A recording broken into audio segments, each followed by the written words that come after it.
C'est toujours un immense plaisir de vous retrouver sur Equinox Télévision, madame, monsieur, pour ce numéro de votre émission 10-12, le Zénith de ce lundi 19 février 2018, en évoquant cette interview choc, ces déclarations choc du doyen des sénateurs, Victor Mokete, dans les colonnes de nos confrères de Jeune Afrique. Il estime évidemment que le seul fédéralisme peut régler la crise anglophone. Il propose qu'on mette en place l'instauration du fédéralisme dans les 10 États fédérés au Cameroun, lorsque les moyens nous le permettront, du moins en termes de financement, ce qui en soi est une déclaration qui n'est pas nouvelle, puisque dans un livre intitulé Mon Odyssée, l'histoire de la réunification du Cameroun, Chief Victor Mokete, évidemment, déroulait ses visions de la vie entre les deux communautés anglophones et francophones du Cameroun en termes de réunification. Son livre, je l'ai dit, Mon Odyssée, histoire de la réunification du Cameroun. Mesdames, Messieurs, donc on va démarrer cette émission comme chaque matin. C'est un rituel, vous le savez, avec évidemment l'équipe qui nous accompagne ce matin. Charles Amel Mbachou, bonjour. Bonjour Eric Fopoussi Negou. Bonjour aux téléspectateurs. Et bonjour à Madame Gale Sopo Brigitte, promotrice de la Southwest International Construction Corporation. Bonjour Madame. Que s'est-il réellement passé avec les près de 180 familles, les logements de près de 180 familles, pour que l'État cherche à se mêler dans ce labyrinthe abyssal de Belzébul? Y aura-t-il une issue? Just wait and see. On va d'ailleurs évoquer ce matin, Jean Lamel, la récente visite de Jean-Claude Boinchou, le ministre de l'Urbanisme et de l'Habitat, qui est venu effectivement pour voir clair dans ce dossier-là, évidemment. On a également l'occasion ce matin d'évoquer avec vous sur ce plateau la colère qui va intervenir tout à l'heure à 10h30. Vous le confirmez ce matin. Évidemment, Florazé sur ce plateau, bonjour et bienvenue. Bonjour Eric Fopoussi, bonjour à vous sur le plateau et à nos chers téléspectateurs. Alors, comme il est de coutume ici, lorsqu'il sera 11h passé de 5-6 minutes, nous allons donc revivre des faits majeurs qui se commandent très bien sur la toile et vous ne perdez rien à attendre. Sur la toile également, j'ai pu remarquer qu'il y a un mouvement qui est en train de faire fureur, qui fait fort actuellement sur la toile. Je suis spécial, j'ai vu un truc comme ça sur votre page Facebook ce week-end. Vous êtes spécial, vous avez écrit. Tout à fait, oui, je suis spécial. Tout à fait. Tout à fait, Eric. C'était quoi le projet? Pas bien compris. Non, en fait, pour toutes les personnes qui se sentent assez spéciales, oui, c'est important d'avoir confiance en soi et puis de révéler cette chose assez spéciale aux autres. Ok, je trouve que c'est de l'auto-glorification. Non, pas du tout. Pas du tout. Également sur ce plateau ce matin, Moro Bengad, bonjour et bon début de semaine. Bonjour Monsieur Fopoussi Negou, bonjour à nos téléspectateurs. Je commence par la chose spéciale, c'est qu'il faudrait qu'on crée une antenne du littoral de l'association des violences faites aux hommes. Là, je pense que c'est spécial. Mais bon, le délégué auprès de la communauté urbaine de Douala est très fâché ce matin. Oui. Très fâché. Il a envoyé ses agents accompagnés d'une bonne escouade des forces de maintien de l'ordre à l'esplanade du stade de la réunification de Douala pour enlever, déguerpir de force le syndicat national des transporteurs routiers du Cameroun qui est loge. On a commencé à porter les conteneurs et les camions légers. Donc je pense que la grève annoncée pour le 5 mars prochain, plus la grève de la faim qu'a engagé ses anciens collaborateurs, lui a mis dans une situation très compliquée. Il est vraiment fâché. Monsieur le délégué, en bon médecin, on calme. C'est vous qui nous dites ça souvent. Et quand on va faire les paramètres, la tension artérielle risque d'aller très fort. Donc la grève est maintenue pour... la grève est maintenue. Pour le 5 mars prochain. Pour le 5 mars, le préavis est retenu. Mais là, je pense que ça va s'accentuer. Puisqu'il a envoyé, on est en train de les déguerpir de force. Oui. Mais on les amène où eux-mêmes ne savent pas. Le syndicat dit que bon, ils vont récupérer leurs camions là où on va les déposer. Je pense quand même que ce ne sera pas la fourrière. Parce que si c'est la fourrière, bon, chacun va dépenser au moins 200 000. Très bien. Le SNTRC, le syndicat national des transporteurs routiers du Cameroun, pour cette grève le 5 mars prochain. Madame, Messieurs, prenons la toute première articulation de cette émission. On va prendre l'histoire du jour et ses tendances de la voyageuse qui va s'en charger naturellement. Bonjour et bienvenue. Bonjour Eric, bonjour à tous ceux qui me regardent ce matin. Bonbon Bégagne. Good morning. Good morning. Bonbon Bengane, pourquoi cette précision ce matin avec Mais Bengane, dis donc, tu ne sais pas comment je fonctionne avec mon père. C'est ma fille. C'est entre fille et père. Donc, ce matin, je ne dois pas trop rire. Je vais dire bonjour à tous les hommes qui passent le temps à promettre le mariage aux femmes. Ils ne les épousent pas. Il y a un homme qui a fait fort. Non, il y en a un homme, mais ils sont nombreux. Papa, Ils sont nombreux. il s'appelle Willy. Je ne parle pas de Willy Chenju. Parce que avait parlé, vous allez dire que c'est Willy Chenju. Non, Willy Chenju, c'est mon grand frère. Bonjour, tonton Willy Chenju. Willy, tu as promis le mariage à une fille, tu ne l'as pas épousée. Son père est très fâché contre toi. Il t'a donné le terrain à Mélon, en Kongsou. Tu te reconnais. Si tu es vraiment conscient, remets le terrain parce qu'il t'a dit que comme tu n'épouses pas sa fille, le cadeau qu'il t'a donné, c'est un cadeau empoisonné. Donc on parle du cadeau empoisonné, bonbon. Le gars s'est présenté chez, d'après ce que le pater m'a dit, tu allais te présenter chez lui, chez ses parents, la famille. Tu as invité la famille, tu as fait le toqué porte, ce n'était pas la dot. Tu es venu dire que papa, je suis là. J'aime votre fille, je vais faire ma vie avec elle. C'est ce que tu n'as pas fait, tu as désobéi. Le père a invité ses amis du quartier, le chef du bloc, le chef du quartier. Toutes les femmes du quartier ont bu ta bière. On a pilé le tarot, mangé le congrès pour te recevoir. Mais à la dernière minute, tu l'as déçu. Donc il est venu dire qu'il devait épouser la fille, l'acte de présence. Donc puis il est venu se présenter que je suis là, je vais épouser votre fille, donnez-moi la liste de la dot. Le père était aussi content de son bon cœur. D'après ce qu'il m'a dit qu'il t'a donné le terrain, il avait un bon cœur. Il a dit, waouh papa, tu vas épouser ma fille, vous allez seulement rester où? Voici ma maison à Mélon. Allons où il y a mon champ. Le côté-ci, papa, c'est pour toi. Quand tu vas construire, tu vas vivre là-bas avec ma fille. Le gars dit qu'il a changé de la vie, Momo. Il dit qu'il n'est plus chaud. Lui dit, tonton, il dit qu'il n'est plus chaud. Le père t'a appelé plusieurs fois que tu n'es plus chaud pour quoi? Tu as répondu, tu as dit au père que tu as changé d'avis et que tu ne peux pas faire chemin avec sa fille. Donc le père où il est là, il veut seulement son terrain. Et ce qui choque le père, c'est que quand le père l'a appelé, le père l'appelle chaque fois, il dit je viens, il ne vient pas. Le père l'a appelé l'autre jour, il dit au père que papa, où je suis là, j'ai versé 5 camions de sable, où il y a le terrain, j'ai d'abord on a nettoyé, j'ai versé 5 camions de sable. Je veux couper pour mon père, pardon, appelle tes sableurs. Ils viennent récupérer tous les 5, ils viennent ramasser encore les 5 camions de sable. Tu leur remets, tu laisses le terrain du pâté de trucs tranquille. Parce que le père m'a dit que si moi on le prend à toi, il m'a parlé, il se confie, comment un papa peut se confier à une fille, qu'il a les battements de cœur à cause de son ex-beau-fils. Et il m'a dit que ma fille tendance, parle de ça. Parce que s'il ne me laisse pas ce terrain, je vais vite mourir. Si je meurs, prenez-moi qu'à lui. Donc où tu es là, si un père meurt, c'est que c'est si lui le qui père l'a la meurt, assassiné. oui, si le père la meurt avant son jour, C'est lui qui l'a tu tué. vas continuer son combat sur terre et son âme ne va pas se reposer en paix dans la tombe. J'en ai terminé, Eric. Il faut dire qu'il y a quand même des hommes généreux sur cette terre, encore aujourd'hui. Que d'offrir le pain de terre à son futur éventuel gendre, c'est une bonne initiative de toutes les façons.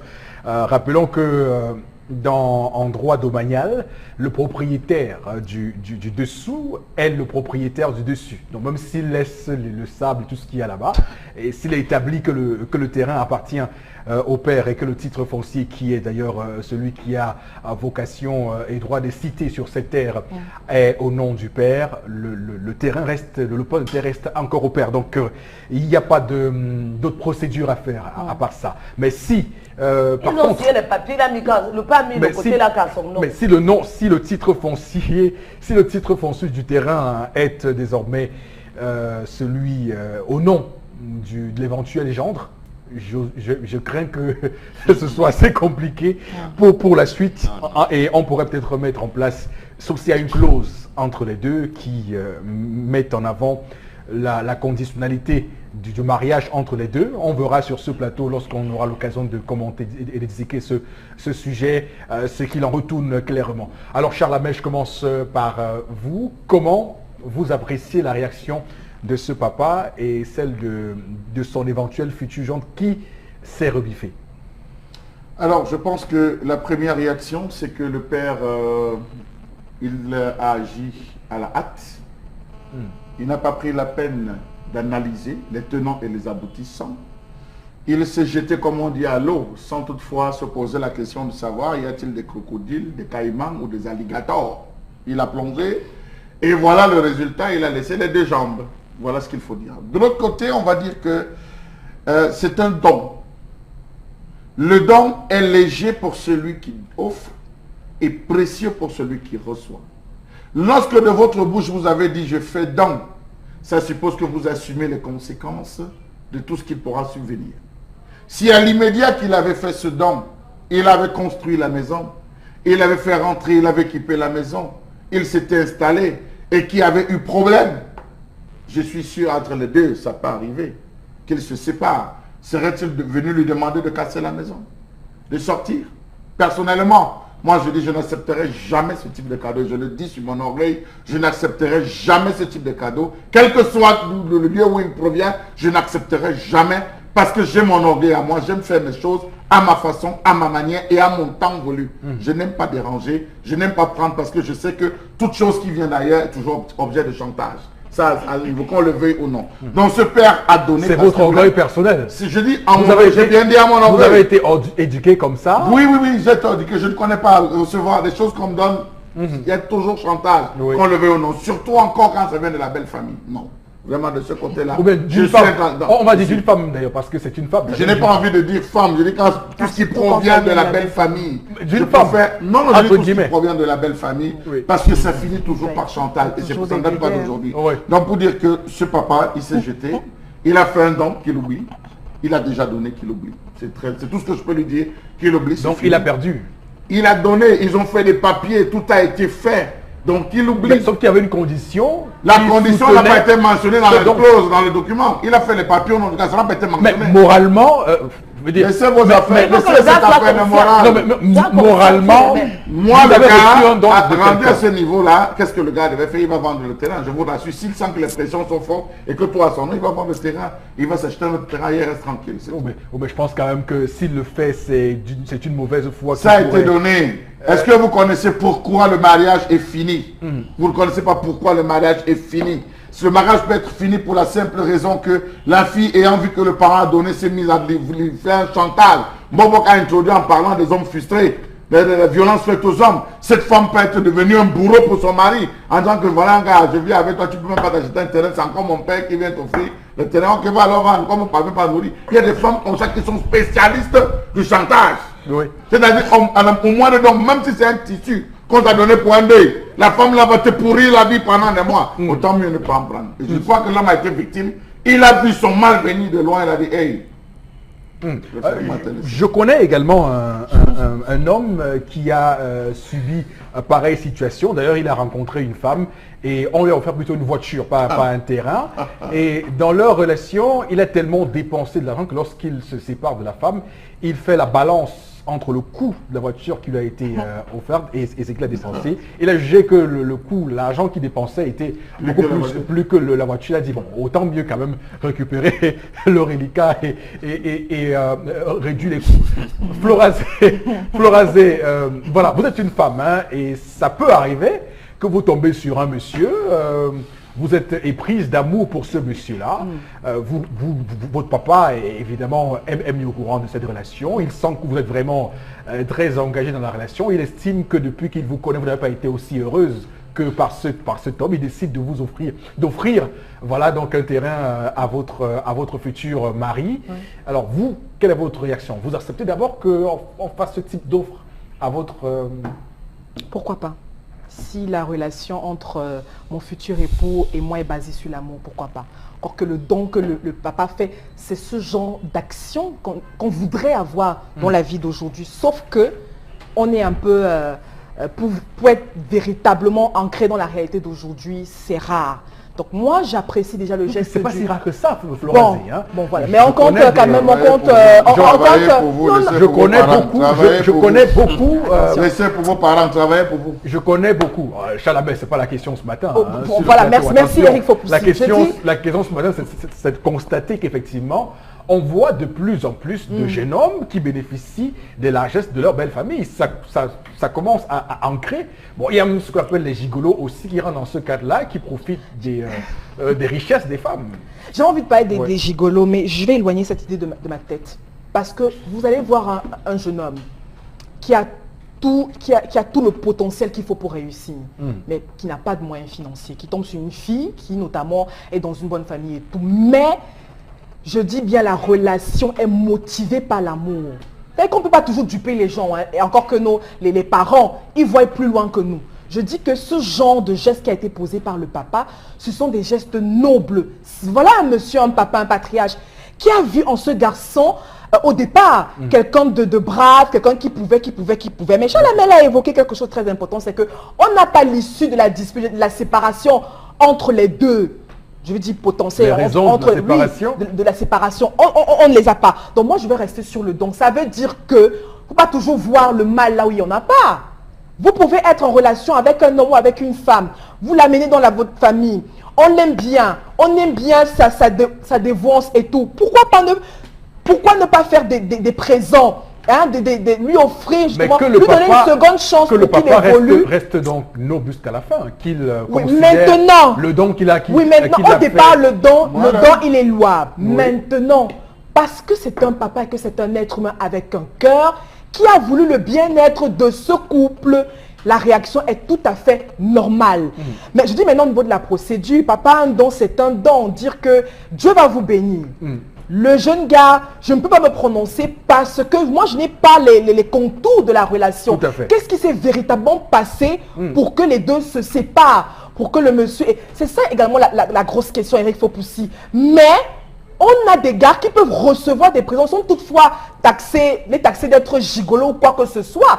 Mais aujourd'hui, il y en a qui sont, je veux dire, gonflés d'orgueil et qui refusent souvent ce type de don, justement en évoquant les raisons que Chalamel a évoquées. Mais sauf que c'est un coup de pouce. Les femmes qui réagissent le plus souvent ainsi, c'est parce qu'elles sont maintenant plus tard frustrées par leur monsieur. Il faut quand même reconnaître à un moment donné que, je veux dire, à 1.0, je veux dire, vous avez été à 1.0 de votre vie et il y a quelqu'un quand même qui vous a propulsé. Soyez reconnaissants. Tous les jours ici, on critique. Mais justement, des personnes qui n'arrivent pas à être reconnaissants envers les autres. Ça aussi, il faut bâtir la reconnaissance.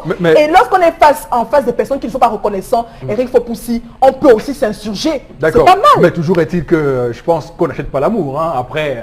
Non, je ne crois pas que le monsieur. Je ne crois pas que le papa en faisant ça était en train de c'est une pression qu'on lui met. Le gars. Non, aucune pression. Non, mais c'est une pression. Puisque voilà, le gars, il n'est plus là et on lui impose de rembourser. Non, oui, sauf que maintenant, après, ça dépend des. C'est une pression. Et je peux vous dire que c'est pas uniquement pour la belle famille. Il y a des hommes qui ont accepté, qui ont commis l'erreur, l'infamie d'accepter un don d'une femme et qui ont été ridiculisés en plein carrefour mondial. Dans une voiture. Mais c'est vice-versa. Dans une voiture.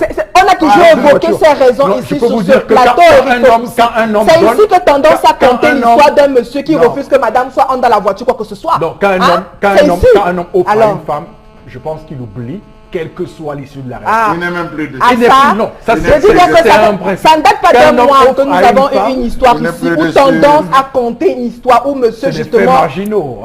C'est des faits vraiment marginaux. Ça n'a rien à voir avec la globalité, la généralité. Bon, Bengan, on va également peut-être aussi comprendre cette histoire. Quel commentaire vous en faites? D'abord, il y a trois choses principales. La première, il y a un proverbe bantou qui dit, en ma langue, on dit, c'est-à-dire qu'un gendre ne s'épanouit pas dans sa belle famille. C'est-à-dire vous ne pouvez pas gronder votre femme quand vous êtes dans la belle famille. Suivez cela, Flora. Voilà ce qu'on appelle. Ça veut dire quoi? Ça veut dire qu'en fait, même lorsque votre femme est héritière, l'organisation sociétale en Afrique, vous les aimez même à un moment donné, généralement c'est l'aîné qui était le premier à construire, à qui on confiait le testament de la famille. On dit, quand ton petit frère, ton cadet va venir, il va construire ici, il va faire ses champs là-bas. Si ta soeur rentre un jour, si le mariage de tes soeurs ne réussit pas, la première de tes soeurs sera attachée à toi, tu lui montes un terrain, et là où elle construit, Absolument. là où... Mais ici, apparemment, parce que nous, dès que les enfants, j'allais dire un couple cessait de procréer, ce que vous appelez aujourd'hui jugement d'hérédité, nous on le faisait avant, bien avant. Donc même la fille qui va marier sait qu'elle aura de la place. Mais ce n'est pas pour dire qu'il faut rompre le mariage, non, tu vas pour rester. Maintenant, il peut se trouver que le garçon n'a peut-être pas de chemin là, de problème chez lui. Mais là, il ne construit pas là. C'est-à-dire que si c'est conditionné comme c'est le cas ici, Oui. non, le gars, il devrait laisser. Comme le mariage a coupé, qu'il laisse le terrain, il s'en va, il part. Encore que les propos tenus Charles par... Hamel n'est pas d'accord. Hein, Non, de laisser. Un don, c'est un don. j'explique, Oui. oui, ça si vous pouvez, mais j'explique dans notre conditionnement africain, bantou. Je laisse un terrain, je prévoyais que c'était le terrain de ma fille. Au cas où elle n'irait pas en mariage, au cas où elle irait en mariage et que le mariage n'allait pas donner, elle la laisse installer là. Maintenant où elle me montre quelqu'un avec qui peut se dire, je vous dis, venez là. Oui. Donc en fait, si le mariage ne réussit plus, laisse le terrain à ma fille, vous partez. Titre foncier ou pas, moi avec mon statut de Mbombok, tu n'habiteras pas là. Tu ne pourras même pas vendre ce terrain. Vous êtes dans le C'est-à-dire- terrain Mbombo. Oui, effectivement. Non, vous êtes dans Pas le que les- terrain. Parce que lorsque... Que faites-vous de cette parole africaine qui dit donner, c'est oublier? Non. Bon, J'ai bon, dit, allez-y. on dit Charles quand Abel. vous enterrez un Oui. être cher, qu'est-ce que vous dites en dernier? Que la terre de nos ancêtres vous soit légère. Vous soyez légère, oui. Et la terre de nos ancêtres, le gars, il laisse la terre de ses ancêtres à sa fille. Et le mari de la fille peut profiter. Quand tu intègres dans le fait que Mundo Mambo Nebeba Kill, donc un gendre ne s'épanouit pas dans la belle famille, comme tu disais, tu refuses, mais de manière élégante. Voilà. Tu ne prends pas. C'est clair. Parce que tu sais Donc, que l'erreur demain... au départ a été oui, d'accepter l'erreur au ce départ. présent, d'ailleurs. c'est Ça a que été- c'est ça, c'était- en ça a fait, été c'est ça l'infamie au l'erreur. départ. Ouais, c'est vrai. Donc, quand vous le faites, et nous, comme nous savons, mais attendez, vous êtes qui maintenant? Vous n'avez peut-être même pas fait d'enfant avec ma fille. Qui Voilà. va prendre? Qui va Non, prendre? je Et puis Charles Hamel, n'accepte pas. Et j'ai dit, Soyons sérieux. j'ai dit aux Quand même. ancêtres, ce terrain, si vous voulez, vous pouvez aller prendre le justice, aller en Oui. justice comme vous voulez. Ce terrain, personne ne le Personne, prendra. en tout cas, je... Personne, même s'il Bon, a bon, fait un titre foncier, Bon, personne ne le prendra. je confirme vos paroles, je confirme pour avoir été témoin de ce que vous pouvez faire. Alors, Charles Hamel, quand même, sont sérieux, be serious quand même. Vous avez un terrain comme ça qui ne vous appartient pas. On vous l'a offert dans un contexte assez alambiqué. Vous décidez de le garder. Vous Au savez, nom de quoi? Il y a la procédure administrative de cession de terrain et il y a la procédure traditionnelle. Oui. Qu'un Mbombo me dise qu'il a donné le terrain, sans le faire par mesure d'accompagnement traditionnel, serait d'accord qu'il garde le terrain. Mais si en donnant, il a utilisé les accessoires qu'on connaît et qu'il a parlé, je doute fort qu'il revienne de maudire ce terrain. C'est impossible. Pour ça, la loi n'est pas rétroactive à la loi traditionnelle africaine. Et il le sait. C'est pour ça que je dis que s'il n'a fait que donner, sans toutefois être allé avec les accessoires qu'on connaît traditionnels, en disant, ok, ouais, ça va, je peux laisser tranquille. Oh, mais c'est qu'il n'a Mais pas s'il donné. a Ouais, fait, c'est ça que je dis. Oui, c'est On qu'il ne n'a pas donne pas donné. comme ça. S'il a On donne fait parce tout ce qu'on que connaît. je sais que Ben ma voilà. fille, son mariage peut se gâter, elle peut revenir. Et de Rappelons-nous- rentrer, donc c'est son terrain de la femme de Rappelons-nous ma de cette fille. personnalité. C'est le terrain de ma fille. Maintenant, si même par turpitude, par jonglerie, ma fille dit là-bas que non, fais le titre foncier à ton nom, il ne peut pas prendre ce terrain. Je vous dis, je vais annuler même par les pouvoirs que nous avons, nous annulons ce titre Ça se foncier. pouvoir d'un D'abord, bon ça c'est ne clair. se soldera uniquement par la mort. Les pouvoirs, Ça se les, soldera les- uniquement- J'ai Non, dit non, l'annulation, non, il pas- suffit que pas je toujours. prononce là. J'ai Oui. dit, bon, j'attaque le titre foncier, on dit c'est inviolable, je lui dis, on va prononcer l'annulation de ce Dans titre tous les foncier. cas- Le prochain, on va l'annuler. Dans Je n'ai tous pas les- besoin de faire un rituel précis. bien. Il faut On va aussi- l'annuler. Non, je Et reviens, le terrain reviendra à ma fille. je reviens Ce à n'est Charles pas- Hamel dans un court instant. Alors, tendance, l'histoire de ce matin quand même met en lumière quelques faits dans nos sociétés, dans les couples tels que nous les vivons au quotidien, mais surtout ce papa qui a vraiment raison hein, de ce aujourd'hui, de s'offusquer de ce que. Confie en moi. Oui, de s'offusquer de ce que un bonhomme est venu vendre des illusions à sa fille et veut repartir comme Moi, ça, je peux le faire annuler, comme c'est dans tout. un monde où les choses sont faciles. Non, mais C'est un c'est terrain pas même facile qu'on comme doit ça. gâter. Oui, c'est clair. C'est les abeilles même qui vont rester là-bas à partir d'aujourd'hui. C'est même comment. C'est un peu comme quelqu'un qui avait fait le spirit à mon père. On sent un frappeur. C'est un frappeur. C'est un bandit. C'est un peu comme quand on passe et doter une femme. Quand le père dit je bois le vin blanc si ma fille, tu dis bois.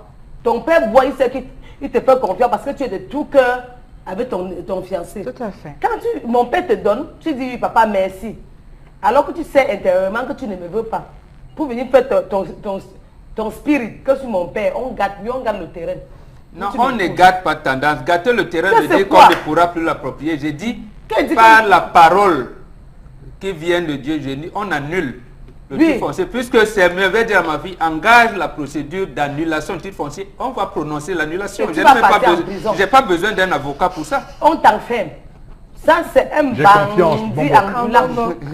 C'est J'ai un pas bandit besoin d'un ambulant. avocat pour cela. Si sa fille ne se marie pas, hein, si moi je ne me marie pas, elle ne peut pas mourir. C'est ce que j'ai même dit au père là que papa. Si ma soeur ne se marie pas, elle ne va pas mourir. Mais l'escroquerie de son ex-fiancé, ça me tend les nerfs. Très bien. Pourquoi vous vous êtes séparés? Oui, on peut même se séparer. Il faut être conscient, papa. Ramasse-toi le sable qu'on a versé là-bas, tu libères le terrain. Parce que si je veux venir avec le gros français qu'on avait fait toi à mon nom, on a signé, on a mis les cachets. C'est que tu es malhonnête. Et laisse-moi te dire que c'est à Melon, à côté de l'eau. À côté de l'eau à Melon. On m'a montré le terrain là. Le père m'a montré le terrain là dans son téléphone. Bon. C'est que l'eau va envahir le terrain là. Très bien. Si tu ne laisses pas, laisse Très ce bien. terrain. Très bien. En tout cas, moi, je reste constant hein, sur cette histoire. Je trouve qu'un homme doit devoir travailler ce qu'il souhaite avoir comme bien, comme possession, comme Absolument. propriété. Absolument. Et ne pas compter sur les belles familles Absolument. pour voilà, avoir une sorte d'ascension sociale. Il hein. vient gigoliser la vie de mon père. Le travail Absolument. reste une valeur absolue ce n'est pas toujours d'appropriation de Tu vas biens et de m'épouser. richesses. Charles Non, Abel a on peut- dit, travaillez pour vous. Travaillez Oui, pour non, vous. mais oui, non, Florez- je suis d'accord, je- Florez les messages, je vous en prie, on n'a pas Non, le temps. mais Je si suis les pris époux par sont obligés, les contraintes de temps, donc allez-y pour les messages, pour ceux qui réagissent ce matin, pour apporter une contribution à ce sujet. Voilà. Alors, une réaction de Muriel qui pense que ce monsieur, si ce monsieur veut la paix, qu'il laisse le terrain à ce papa, il ne peut pas répudier cette femme et embrasser le don de son père.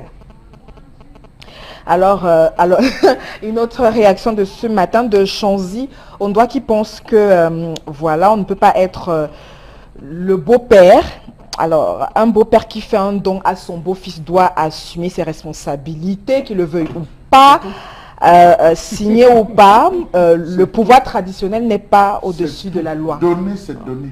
Enfin, Moi, je ne peux pas prendre. Moi, je dis mon orgueil, je ne peux pas. Mais je dis donner, c'est donner. C'est Le que personne pouvoir va- traditionnel Il faut réfléchir. peut amener la loi justice à être rendue comme on l'exige. Parce que la loi est l'émanation du peuple. Le pouvoir des ancêtres. peut changer Rappelez-vous ça. de ce Donc, ministre il ne faut- aujourd'hui en prison qui avait organisé un mariage pompeux au palais des congrès, avait fait rentrer en pleine salle du palais des congrès 2 véhicules 4x4, acheter une maison, équiper la maison et donner. Chaque fois que la fille avait les problèmes avec son gars, il revenait du travail, il trouvait ses affaires dehors, il disait ici c'est le terrain de mon père. Vous-même vous allez vivre comment? J'ai dit Vous-même vous pas vivez possible. comment? Les filles- C'est pas La possible. fille elle-même devient un boulet pour Si vous. t'arranges, je sais à te un comporter homme, bien. La fille devient boulet. un homme ne s'épanouit pas dans sa belle famille. Oui, je suis d'accord, Alors, maman. à ce moment, laissez. Maintenant, Qu'un individu quand ne le prenne père rien commence venant à de la faire, belle vous- famille. vous le laissez avec ses chances. Vous êtes Moi, d'accord. moi, je hein. suis un peu- Vous êtes d'accord je sur, suis- sur le point. Je suis très étonnée d'avoir la réaction de Charles Hamel envers la belle famille ce Continuez matin. à lire les messages. Je suis très Je vous en étonnée. prie. J'estime que le J'ai Papa. dit ne J'estime rien que le prendre venant de Charles la bien Hamel. comme bien immobilier. Florazé, je je suis vous très en prie, ne vous étonnée. laissez pas couper comme ça, je vous en prie quand même. Lisez les messages. J'estime Vous que le laissez couper terrain... à tout bout de champ. Bon voilà, je ne vais pas quand même entrer dans les... J'estime que le terrain lui a été donné parce qu'il est fiancé à sa fille. Donc, que le père a raison d'annuler parce qu'il ne l'a plus épousé. Donc, Bien sûr. le monsieur. Je m'appelle 30 ans. Voilà, le manque d'éducation aussi. Bon, alors, cette réaction n'est pas judicieuse de faire des dons par complaisance ou par vantardise, pour après d'ici un chantage caustique. On ne peut ressentir le confort d'un bien que de celui qui dérive ses propres efforts. C'est Roland Golan qui pense que le manque d'éducation aussi est parfois la cause de l'attitude du gendre. Voilà. Voilà, et pour rester sur le sujet et ne pas être dans une forme de tiraillement en sortant du sujet, je pense également que lorsqu'on vous offre un présent, que d'être aussi, comme le dit Charles Hamel, aussi formel dans le refus, on peut l'accepter et travailler pour avoir son propre bien et ne pas l'exploiter. Ça peut être aussi une solution. Je connais un monsieur qui a vécu ça, qui a eu un don d'un terrain de la part de sa belle famille, mais il a réussi à montrer à sa belle famille qu'il avait lui-même les moyens de s'octroyer un terrain que je dis, sans nous aucun sommes problème. d'accord. Je dis, Voilà. prendre ce qui vient de la belle famille en termes de biens immobiliers, ça finit toujours par les problèmes. Avec les frères, ça finit toujours en problème. C'est quand on vous sent feignant qu'effectivement, on revient avec à ce type de chantage. Qui reste avec eux, je cherche pour moi. Non, vraiment, non, le don. Bien. Tu te comportes mal, le père récupère. Ou tu te comportes bien, le terrain reste. Voilà, merci beaucoup. C'est tendance qui réussit à faire la conclusion. Non, pas toujours. La conclusion, la bonne conclusion. Tant qu'il y a mariage, il y a terrain. Voilà. Pas de mariage, pas de terrain. On respecte l'homme avec quoi? Le terrain et la maison. Si vous ne venez pas une femme, on vous respecte avec le terrain et la maison. Parce que le père te donne le terrain avec le bon cœur. Donc il y a terrain, il y a maison. Il y a mariage, il y a terrain. Il n'y a pas mariage, il n'y a pas terrain. Madame, Monsieur, merci infiniment à vous de nous retrouver sur Equinox Télévision. C'est l'émission reconnue d'utilité publique qui se poursuit avec la colère de Charles Hamel dans un instant tout de suite.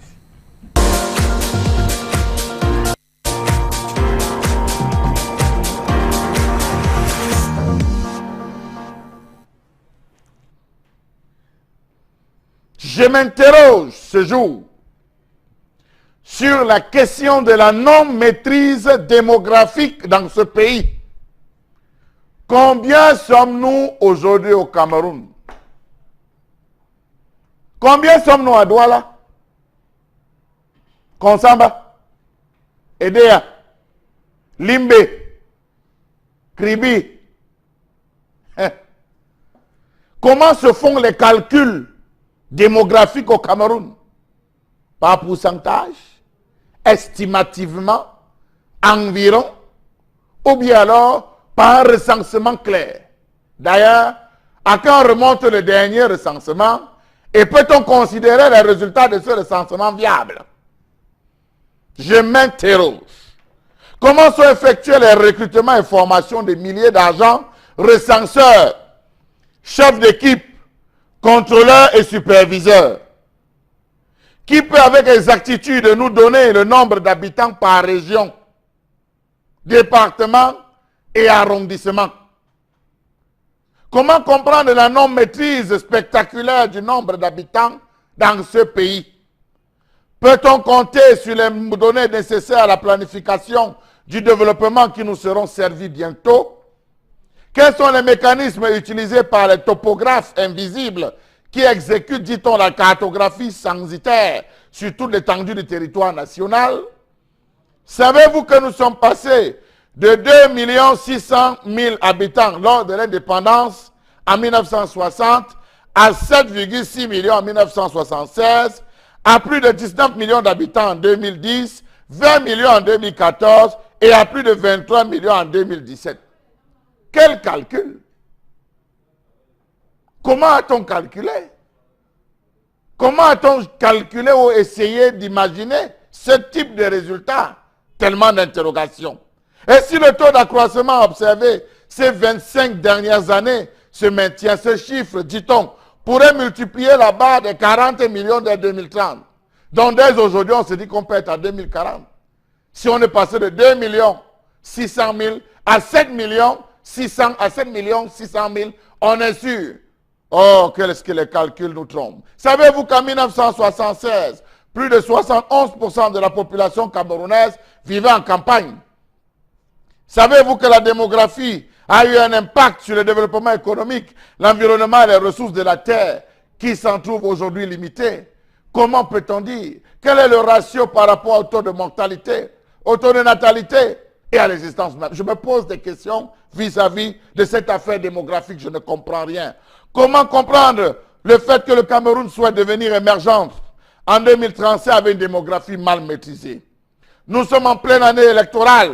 Sur quelle base allons-nous déterminer le nombre d'habitants par rapport au nombre de votants? Savez-vous que le premier recensement a été exécuté en avril 1976 et le second en avril 1987, soit 11 ans plus tard?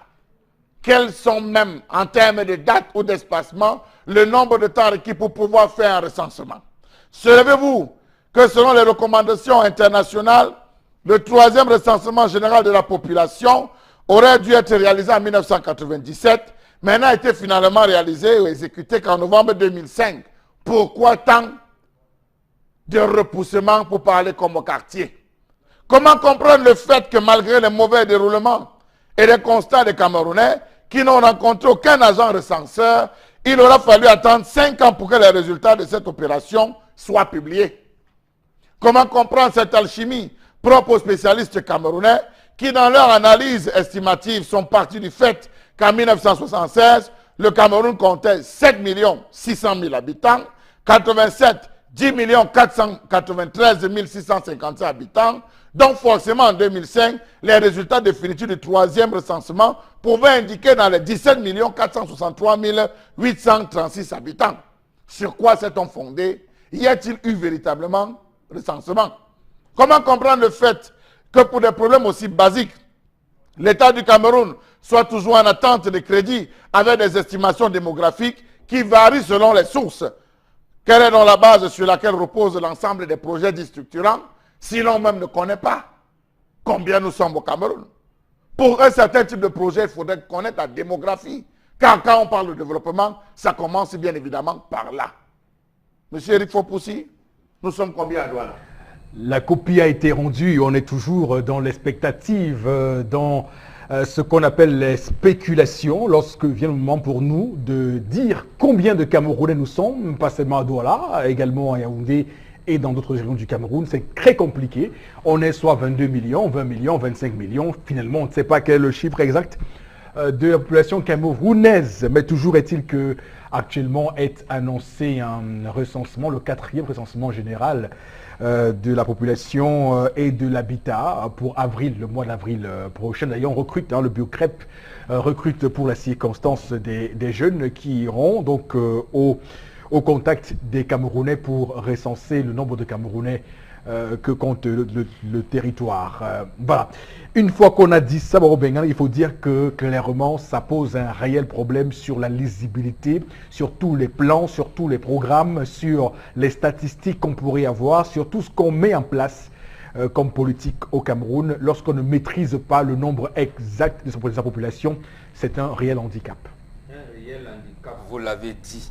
Et le dernier recensement 2005, deux choses essentielles. La première, le ministre de l'économie de l'époque, je pense que c'était Augustin Frédéric Kodok, il était contre cet recensement. Il avait dit qu'il n'avait pas d'argent, il avait fait d'argent et que les résultats allaient être tronqués.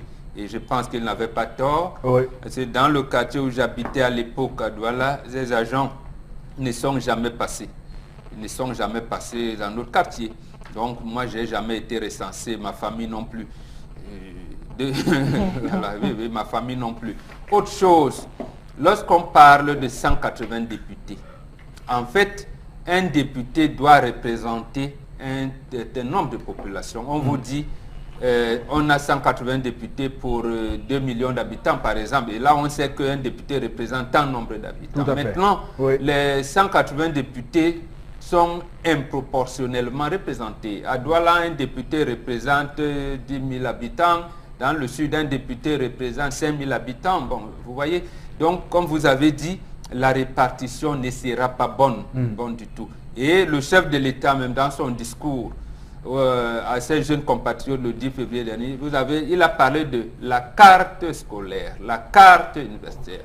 Comment on élabore donc les cartes scolaires, les cartes universitaires, les cartes sanitaires?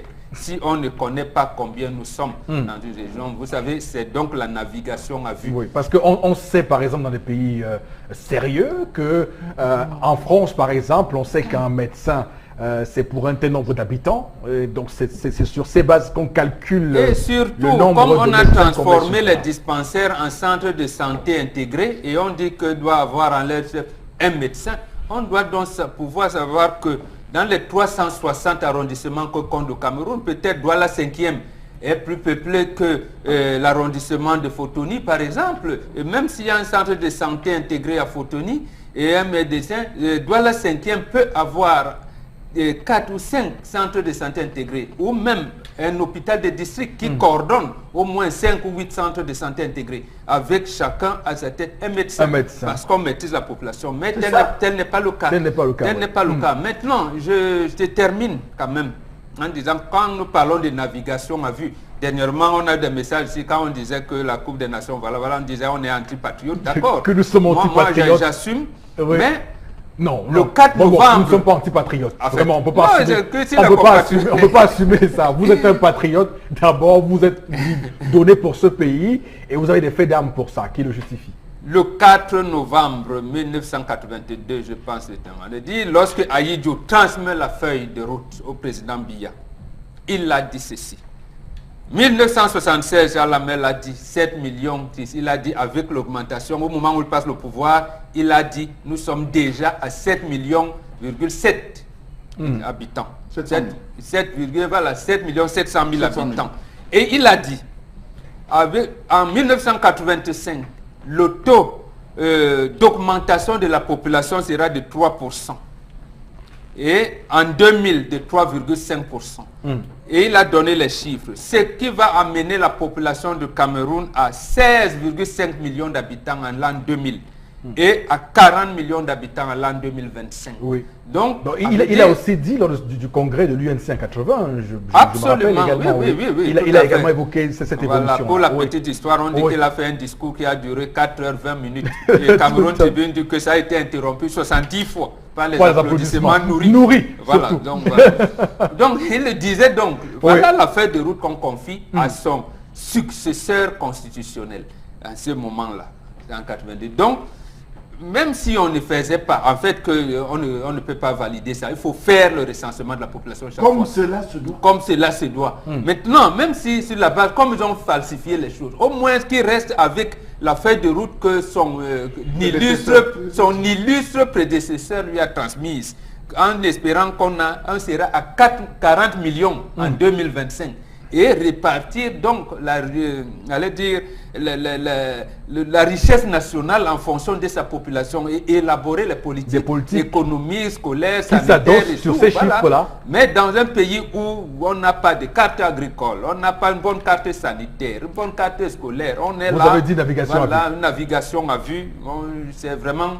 Où on confie même notre identité à des étrangers. Bon, vous savez. Donc, le Cameroun est comme un bateau qui est en plein océan Atlantique. Sans capitaine. Sans capitaine et sans boussole. C'est-à-dire qu'il n'y a pas moyen de savoir où on va. Où on va au nord, où on va au sud, ou à l'est ou à l'ouest. On ne sait pas où on va. Mon ami Ngayab avait même sorti un livre sur la matin en 87 en disant Cameroun qui gouverne. Lui-même n'a pas répondu à la question. Comme il est sénateur aujourd'hui, nommé par le chef de l'État, peut-être va nous répondre. Ah, il sait désormais qui gouverne. Bon, peut-être qu'il sait désormais qui gouverne. Donc on veut dans le tome 2.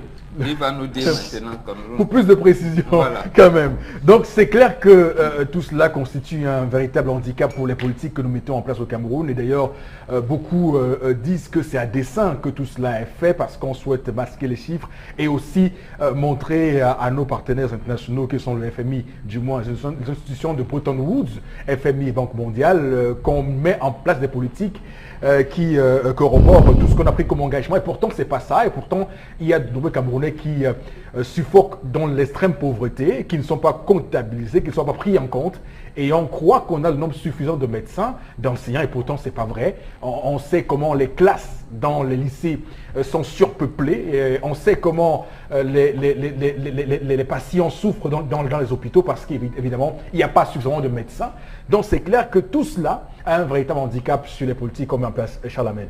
Alors, vous savez, la démographie, la maîtrise de la démographie est à l'origine du développement complet d'une nation, d'un département, d'un arrondissement, d'un village. C'est le fondement, c'est le basique.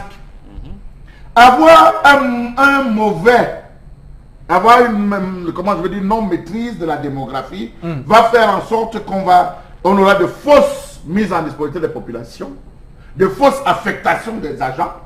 On va vous dire que dans telle zone, il y a une surpopulation parce que c'est là on triche d'habitude. On va affecter les gens, il n'y aura pas d'établissement. Il faut maîtriser le nombre d'établissements scolaires, le taux de réussite, pour pouvoir faire une projection selon en termes d'université, en termes d'école. Ça ne sert à rien de dire que le Cameroun a des universités dans presque chaque région, d'avoir des ministres qui se tablent, si les gens qui vont venir fréquenter vont partir d'une autre région pour venir fréquenter. Tel est le cas de Marois, tel sera le cas de Bertois, où les gens partiront d'autres régions pour venir fréquenter, parce qu'à ce niveau, prenez les résultats, vous calculez, prenez les résultats du baccalauréat. Prenez les résultats, je vous invite à prendre les résultats de baccalauréat, regardez par région le taux de réussite au baccalauréat aux différents examens. Vous allez vous rendre compte que là où on a créé des universités, ça ne valait pas la peine. Ça ne valait pas la peine. Parce qu'on va procéder par une autre déportation des gens qui quitteront d'une autre région pour aller fréquenter dans une autre région X ou Y. Possible, c'est une grosse incongruité. Il y a le troncage. Mauvaise démographie égale troncage des résultats électoraux. On nous a dit ici qu'on est parti faire voter les gens avec les hélicoptères. Rappelez-vous en 2011. On a déplacé les hélicoptères pour aller faire voter les gens dans certains villages. Des villages, même quand vous regardez la carte, vous ne connaissez pas. Vous connaissez le village de Kingaligali? Vous connaissez ce village? Mais voilà des choses qu'on nous a dit. Il y a un village qui est donné à faire voter les gens dans cette zone. Vous avez quoi? On dit l'opposition n'a pas les moyens. Oui, ils sont allés faire voter de ce côté, le R a eu tant, a eu tant. La mise sur pied des projets. Allez, bon là-bas. Voilà les tracteurs qui sont morts. En termes d'agriculture, quelles sont les zones agricoles de ce pays? Où est la main-d'œuvre? Regardez que dans toutes les plantations, c'est les gars Bayangé, c'est les gars Banso qu'on va récupérer pour venir cultiver. Alors il faut se poser les bonnes questions. Combien sommes nos Cameroun? Des Camerounais de souche. Faites le tour de tous les, que ce soit le Bunec, faites le tour de mairies, allez fouiller, vous allez vous rendre compte que certaines souches n'existent pas. Nous sommes combien en termes de Camerounais? Quels sont les Camerounais, les étrangers naturalisés Camerounais? On ne connaît pas. Quels sont les étrangers qui se sont installés au Cameroun de manière frauduleuse, qui vivent là en se cachant? On ne connaît pas. Posons-nous les questions. Et surtout les bonnes questions, parce que cela a un vrai et un véritable impact sur le quotidien des Camerounais qui le plus souvent souffrent et se demandent pourquoi on souffre tant, et pourtant on a les raisons, les causes de cette souffrance qui peuvent émaner donc de cette non-maîtrise de notre démographie, une démographie qui est de plus en plus et pourtant décriée par les Occidentaux qui estiment que l'Afrique avance à un rythme effréné. Tout récemment, les propos d'Emmanuel Macron. Permettez-moi de vous arrêter. Oui, L'institut qu'on a créé dans le CAM là, c'est quoi Halieutique? Oui. Il y a combien d'habitants dans le CAM? Il n'y a pas de lumière. Il y a combien d'habitants dans le CAM? Vous pensez qu'un tel projet, qu'on dit structurant, un projet comme ça, qui va aller là-bas? Bon, il faut dire que Chalamel, je ne prends pas le... C'est là des projets que je dis d'ailleurs. Non, Chalamel, je ne prends pas la défense des pouvoirs publics, quand je vais le dire dans un instant. Il faut comprendre que tel que expliqué par les pouvoirs publics, les raisons qui fondent, qui sous-tendent la mise en place de l'instauration, la création des entreprises, des universités dans certaines localités, c'est pour désenclaver ces parties du pays, faire en sorte qu'elles soient... Désenclaver. C'est la musique. Vous dites désenclaver. C'est la musique qui est le plus souvent écoutée, de permettre aux gens de pouvoir rester sur place, fixer... parce qu'avec l'exode de la... Non, en fait, ça veut dire que nos dirigeants veulent nous dire que dans notre pays, ce n'est pas la locomotive qui tire les wagons, mais ce sont les wagons qui poussent la locomotive. Je vous sais très difficile. On commence d'abord par les routes, c'est la voirie. Je vous sais très difficile. C'est la voirie. Mais je peux vous dire que ça peut contribuer. Non. Aussi. Disons clairement que le chef de l'État a déchiré la feuille de route qu'on lui a donnée. Parce que ça allait justement, comme vous avez cité Yabassi, il y avait 3 points d'honneur ce 4 novembre 1982. Oui. Le premier, c'était le projet agricole pour permettre la lutte contre l'exode rural, notamment Bafang Yabassi. Avec Alors, le projet... Vous me rejoignez alors finalement? Oui, service civique de participation... Non, service civique de participation au développement. Parce que même Aïdjo en parlait déjà. Donc, Voilà, mais il a déchiré, le chef de l'État actuel a déchiré cette feuille de route. Oui. Puisque le service civique national de participation au développement a été déchiré. Non, précisons au lycée technique de Yabassi. Voilà. Les gars qui font mécanique auto étudient sur la Renault 4. Renault 4. Moteur de la Renault 4. Ça veut dire qu'il ne peut même pas dépanner la voiture de Cocon Bonjour de alors, Petit Pierre. non, mais Charlamel, Donc, attends. en quoi, qu'est-ce qui, à l'époque, faisait en sorte qu'on puisse penser à des comices agro-pastoraux qui puissent faire le tour des régions? Il y avait C'était des pour que le plans président, quinquennaux. c'est pour que le président, justement, lorsqu'il arrive dans ces régions-là, ça crée de la stimulation, ça crée une forme de stimulation de l'économie, qu'on construise des hôtels, qu'on construise des routes, et qu'au final, cette région Même s'il n'y avait pas... soit développée. Non, même s'il n'y avait pas de cette comices, logique, même s'il là n'y a- qu'obéit Oui, c'est bien, c'est vrai. on installe dans ces parties du pays-là. Même s'il Allez, n'y avait pas de d'abord. comices, pour Oui. le cas de Yabassi que vous venez de citer, Oui. parce que nous qui avons vécu d'une certaine époque, voilà, c'est que pourquoi le lycée de Yabassi a un tel environnement? Il n'y en avait que deux, lycée de Yabassi, lycée de Bafia. Et précisément parce que le département d'Unkam relie l'ouest au centre et au littoral où il appartient.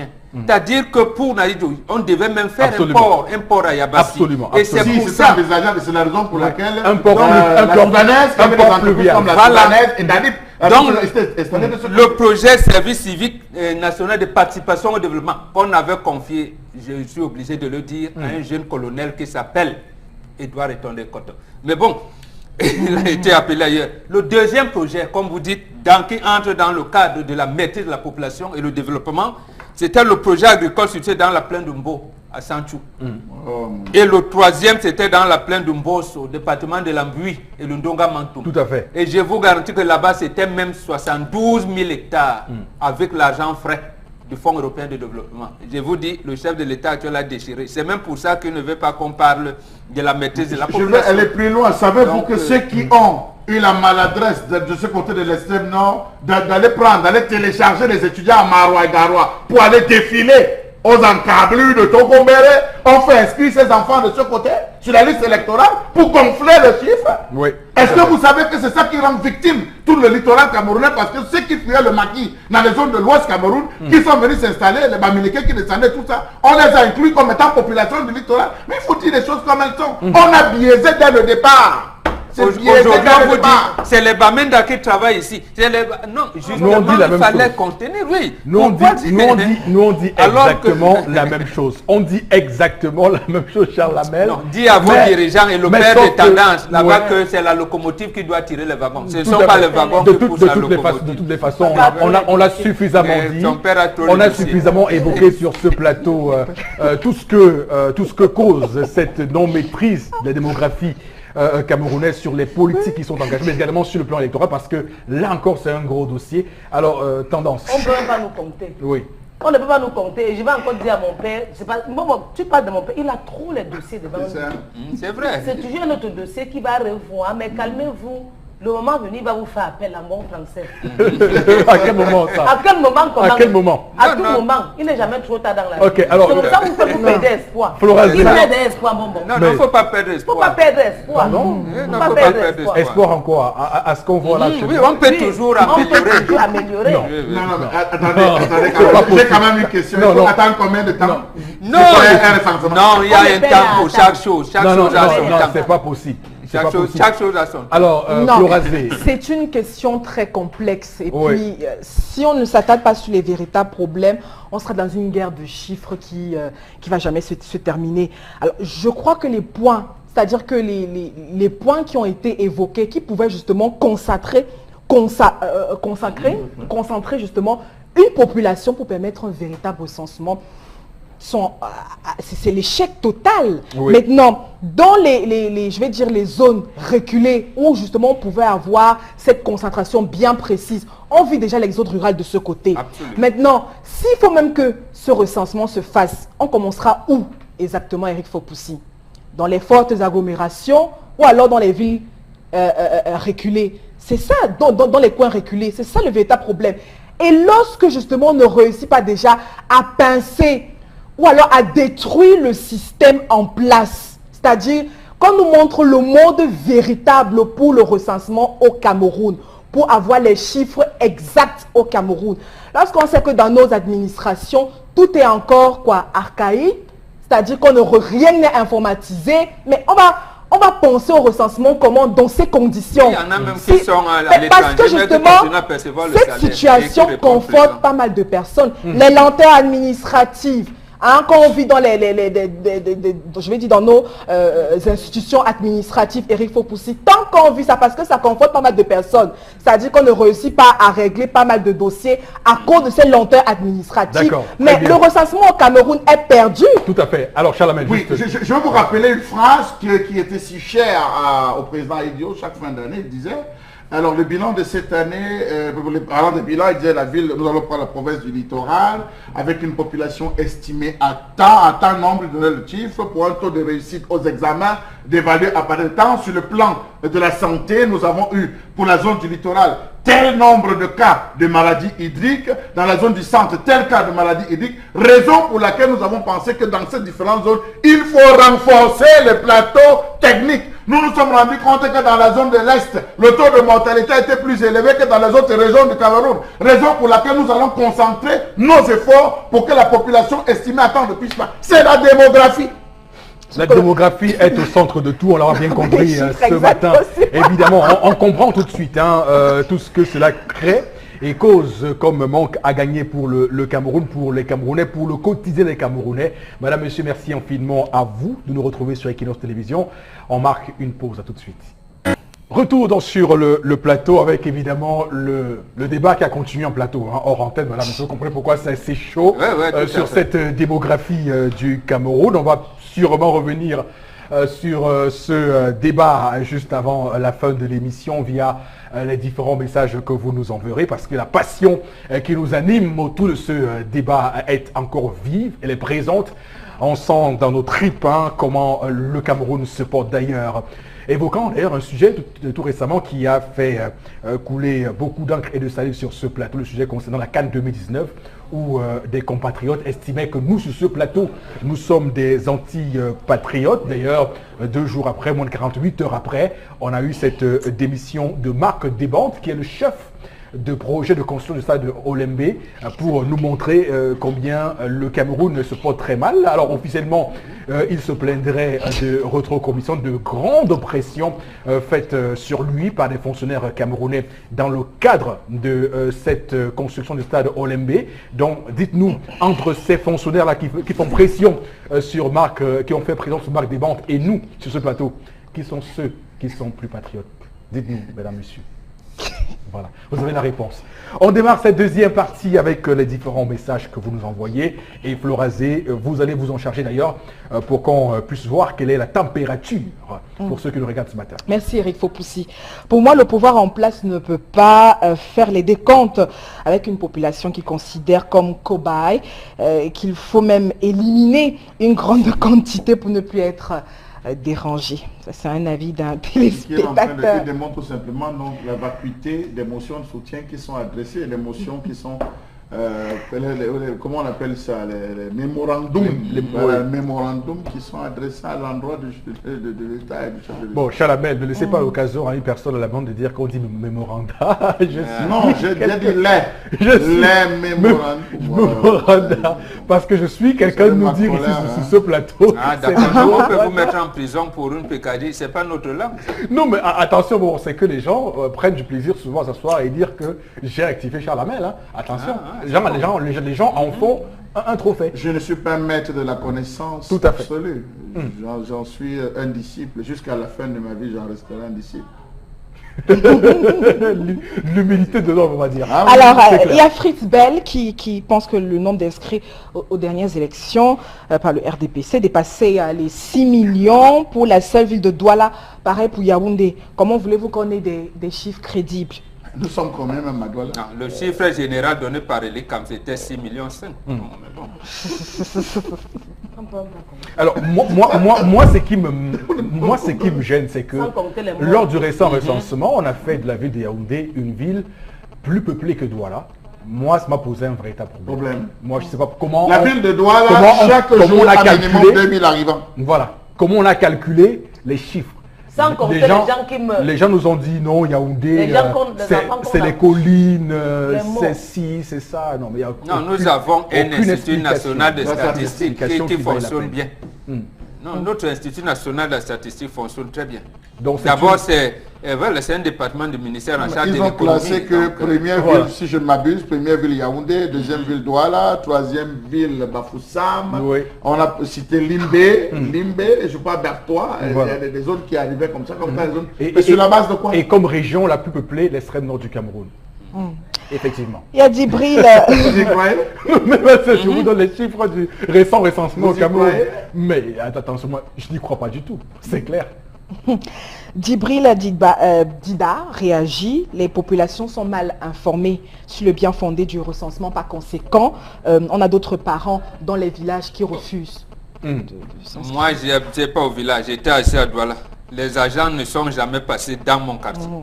Moi, je n'ai pas refusé. Le J'ai chef de jamais l'État vu avait les d'ailleurs Combien donné de un jour quartiers férié. déjà, toi, là, Je n'ai jamais vu les agents, moi, personnellement. La démographie sur Cameroun est mal gérée parce que c'est fait exprès. Ça sert tout simplement à frauder lors des élections, recruter des fonctionnaires fictifs et bien d'autres. Voilà.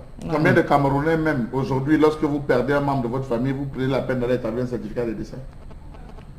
C'est ça. Combien? Combien? C'est tout ça qu'il faut se poser. Et on laisse ça faire. Oh là là. Le DQUS. Oui, oui, parce que Ouais, l'état ça fait- civil doit le être déclin. automatique. L'état Dès civil qu'un est bébé automatique. naît à la maternité, On on doit doit enregistrer automatiquement l'enregistrer, lui faire Dès que revivre. quelqu'un décède, Quand il on décède, doit voilà. automatiquement. Encore qu'aujourd'hui, ce n'est plus comme à notre temps. Vous, Mais par aujourd'hui, quel vous mettez canal, les corps à alors la morgue. Nous, on est enterrés, nos gens. Vous parlez du, Ça par quel du canal? on doit. On doit. Dans le doigt. Il y a des moyens qui sont mis en place pour ces différents départements ministériels pour faire des campagnes de sensibilisation. Ces moyens sont- Monsieur Ah, il faut Fopossi tout renouveler, Negou essaie de nous faut dire qu'il tout est dans un moderniser. état de droit, un état moderne. Mais c'est Voilà. ce que vous nous dites. On a monsieur besoin Fopossi de- Negou. de- Bon, vous me le modernisation. renvoyez à la figure. Voilà, nous sommes un état moderne. Comme une patate chaude, d'accord. pas du Je tout. la récupère. dis Pas de c'est problème. Tout protégé. Anna Vas-y, Claude, Florazé. et par rapport à l'histoire du jour, qui pense que dans le cas où monsieur, le jeune homme a refusé la fille, qu'il oublie également le terrain. Ah oui, là c'est pour l'histoire du jour. L'histoire du jour. oui. Voilà, ce D'accord. papa a montré à quel point il est humain. On compte les personnes comme ce monsieur qui est au bout des doigts. Mais pour dire une petite vérité, chaque personne doit travailler comme ce jeune homme. Et les biens de ce genre apportent le chantage dans le foyer, toujours et toujours. On ne s'épanouit pas dans sa belle famille. Vous l'avez suffisamment dit, Bro Bengane. Il faut répéter. On doit c'est pas pour le recuser, Chalamel. Mais les gens- Attention, mais c'est les pas pour gens- le recuser, c'est pour effectivement davantage le marteler, et le redit davantage. Mais les gens même souvent croient que la vie est facile. Donc on te donne un terrain pour rien. Pour ton bon quoi. Très bien. Ah, parce que tu es très beau. Alors, tu es très mignon. Voilà. merci beaucoup, Florazé. Une autre... c'est Ouais, bon c'est que femme veut, Dieu veut, allez-y. Bon, Allez-y. j'étais dans la Allez-y, allez-y. mouvance Oui. des SMS. Oui, allez-y, des Alors, messages. un tout dernier, un téléspectateur qui pense qu'il y a un chantage dans cette affaire, qu'on laisse tout simplement ce monsieur, ce jeune garçon construire en paix. Nul ne sait justement pourquoi le beau-père lui a donné ce terrain comme don. Non, non. Qui va acheter son Je terrain? sais pourquoi on t'a donné, pour que tu m'arrêtes ta fille. Du moment où tu n'as pas marié sa fille, tu n'as pas droit au terrain. Voilà, Marette veut On dire, le Marette marié. veut dire épouser. On a Donc ça marié. veut dire tu restes comme ça parce que tu es très mignon, tu es élégant. tu pas derrière Mouna Bobo, on te donne le terrain, tu vas aller t'asseoir avec tes amis, dis que comme vous voyez la somme. Non mais Précision- on ne peut pas toujours voir le mal précision parfait. faite. Il y a des... On vous connaît. Précision faite, monsieur Fopoussi Negou. Vous êtes marié, vous êtes une femme. Oui. Le père donne le terrain à son fils, c'est un terrain familial. Il construit. Le jour qu'il m'en vient vous déguerpir que c'est un terrain familial, partez. Non, non, non, non. Pourquoi je Bon, parle là maintenant, On va revenir. c'est Partez, de l'offre. partez, parce que Côté vous de êtes l'homme. installé sur un terrain de l'homme, oui, c'est un terrain familial. Non, non. Non, non, je pense qu'on aura l'occasion de Là-bas, je revenir. vous parle pas. Ah, Vous non, voyez non, que non, nos cultures, la culture africaine, Charles Lamel, a des limites aussi. sur le plateau, attention, donc ça c'est un sujet très sérieux. Bah oui, c'est... Faut pas qu'on en parle en passant. Les litiges fonciers sont très très importants Absolument. comme sujet. On ne peut pas l'évoquer comme ça en passant. On aura l'occasion, madame, monsieur, de revenir plus amplement avec le temps qu'il nous a imparti sur ce qu'il en retourne des régimes des litiges fonciers. C'est ça. Voilà. Non, c'est important, Charles Hamel. Pour la suite de l'émission, on va prendre justement la revue des réseaux sociaux avec vous, Flora Zé. Merci, Voilà. merci Eric Fopoussi de me passer la parole. Alors ici, il y a quelques jours, ici on avait deux camps, ceux qui estimaient qu'on a tout pour organiser la CAN, d'autres qui estimaient que c'est voué à l'échec, vaudrait mieux abandonner. On revient donc avec cette histoire de CAN 2019 avec la démission de M. Marc Deban, ingénieur donc et chef de projet de construction du stade d'Olembe. Alors, l'une des infrastructures, on le rappelle, phare destinée à accueillir notamment la Coupe d'Afrique des Nations 2019. Il a donc démissionné de ses fonctions. Alors, on s'interroge notamment sur les véritables raisons. En tout cas, l'information a été confirmée par la direction de l'entreprise en charge des travaux, le groupe italien Pichini. Et puis, sur les réseaux sociaux, on a eu donc le circulaire, le communiqué qui circulait. Alors, Flora Zé, je vais vous arrêter un peu une seconde, parce que c'est l'italien et voilà, ça demande un peu plus. Merci. Voilà, Pétine. Non, mais il faut éprouver une langue lorsqu'on le... Pétini. Pétini. Et j'en profite pour dire buongiorno à tous ceux qui nous écoutent ce matin et qui parlent italien d'ailleurs en tout cas.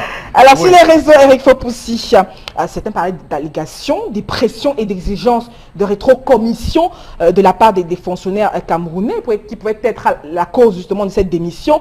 Mais allégation aussi démentie par le groupe Pichini, le groupe italien, dans ce communiqué que vous avez en image qui a été donc signé du chargé de mission au Cameroun de l'entreprise, M. Gabriel Ngara.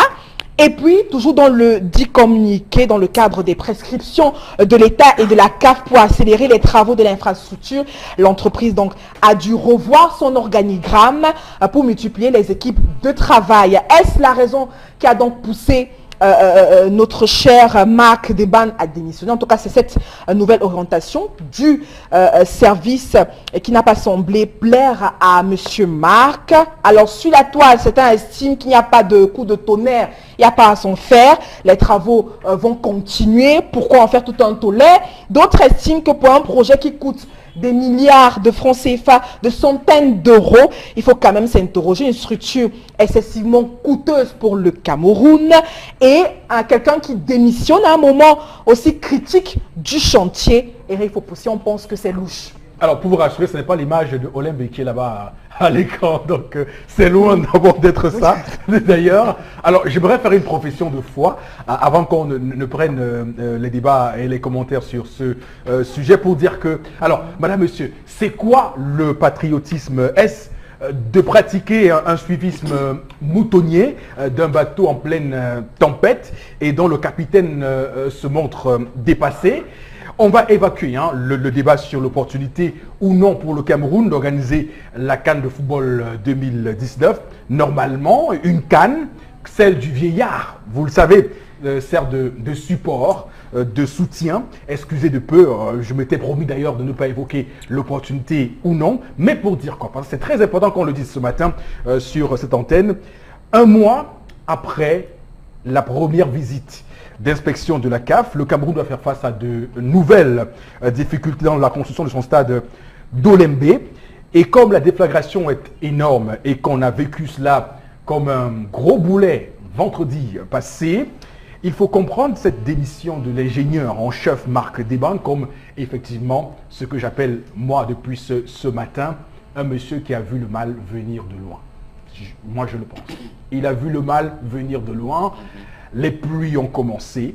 À Yaoundé, il a plu. À Douala, il pleut toujours. Vous savez, lorsqu'on fait les constructions, et quand il commence à pleuvoir, c'est très compliqué. D'ailleurs, plusieurs fois, on nous a dit sur ce plateau, avec des travaux qui sont ralentis parce que du fait de la pluie. Donc, comprendre notre positionnement sur cette CAN aujourd'hui, c'est d'admettre que Marc Deban, en haut connaisseur des travaux, a vu le mal venir de loin. Bon, Bengan.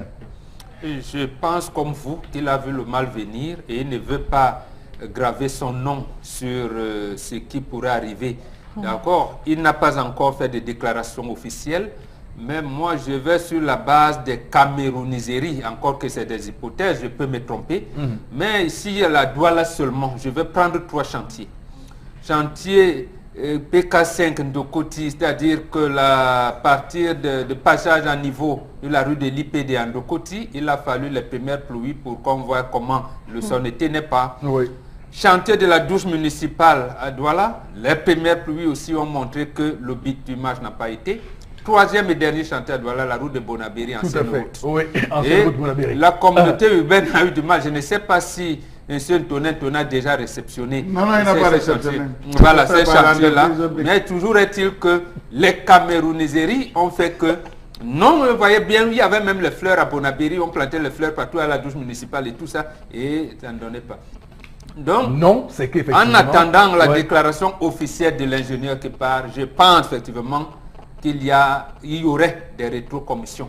Et comme on peut vous dire, ce travail coûte 100 francs. Mais mon ami, faites-le en 60 francs. Le reste là, on voit. C'est nous qui apprécions. Les 40 francs là. Voilà, les 40 francs là, bon, laisse faire, tout faire, on voit. Les 40 francs là, on verra. Il ne peut pas associer son image à un tel revirement qui demain, lorsque ça ne va pas donner, on va dire l'ingénieur tel, l'ingénieur tant a fait que. Surtout qu'il a un CV très important. Voilà. Il est passé à Dubaï, au Qatar, il a construit des ponts.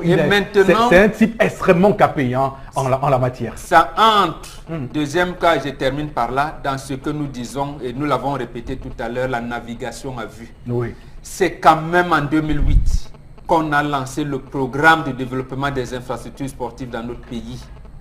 Augustin Edzoa, ministre des Sports à l'époque, oui. Les laissés, Michel Zoa est venu, tout le monde. Et le stade Paul Biya avait déjà le nom depuis 2007. Pourquoi le Cameroun ne parvient pas à construire le stade j'allais dire, de son champion? Parce que le chef de l'État, c'est le champion de tout le monde. D'abord, on a dit que c'est la volonté populaire. Premier sportif camerounais, premier sportif. Voilà, du premier sportif camerounais. Premier constructeur aussi. Qui a déjà touché 5 trophées de Coupe des Nations. Oui. Il n'arrive pas à organiser la Coupe des Nations. Depuis 2007 qu'on a parlé de ce stade. Pourquoi? Et précisément parce que ce groupe-là, Piccini, à qui on avait confié ce travaux, la banque qui devait l'accompagner s'appelle Montepaschi di Siena. Était presque en banque. Je suis admiratif de votre accent parce que italien. Nous qui sommes de l'ancienne époque là, on a la chance de n'avoir pas appris beaucoup de choses. Mais le peu qu'on a appris, on les a maîtrisés. Vraiment très bel accent italien. La montée parce qu'il dit Siena n'était presque en banqueroute. Il a fallu que l'Union européenne vienne récapitaliser la banque, je pense que c'était en 2016, pour qu'on laisse. Ça veut dire quoi?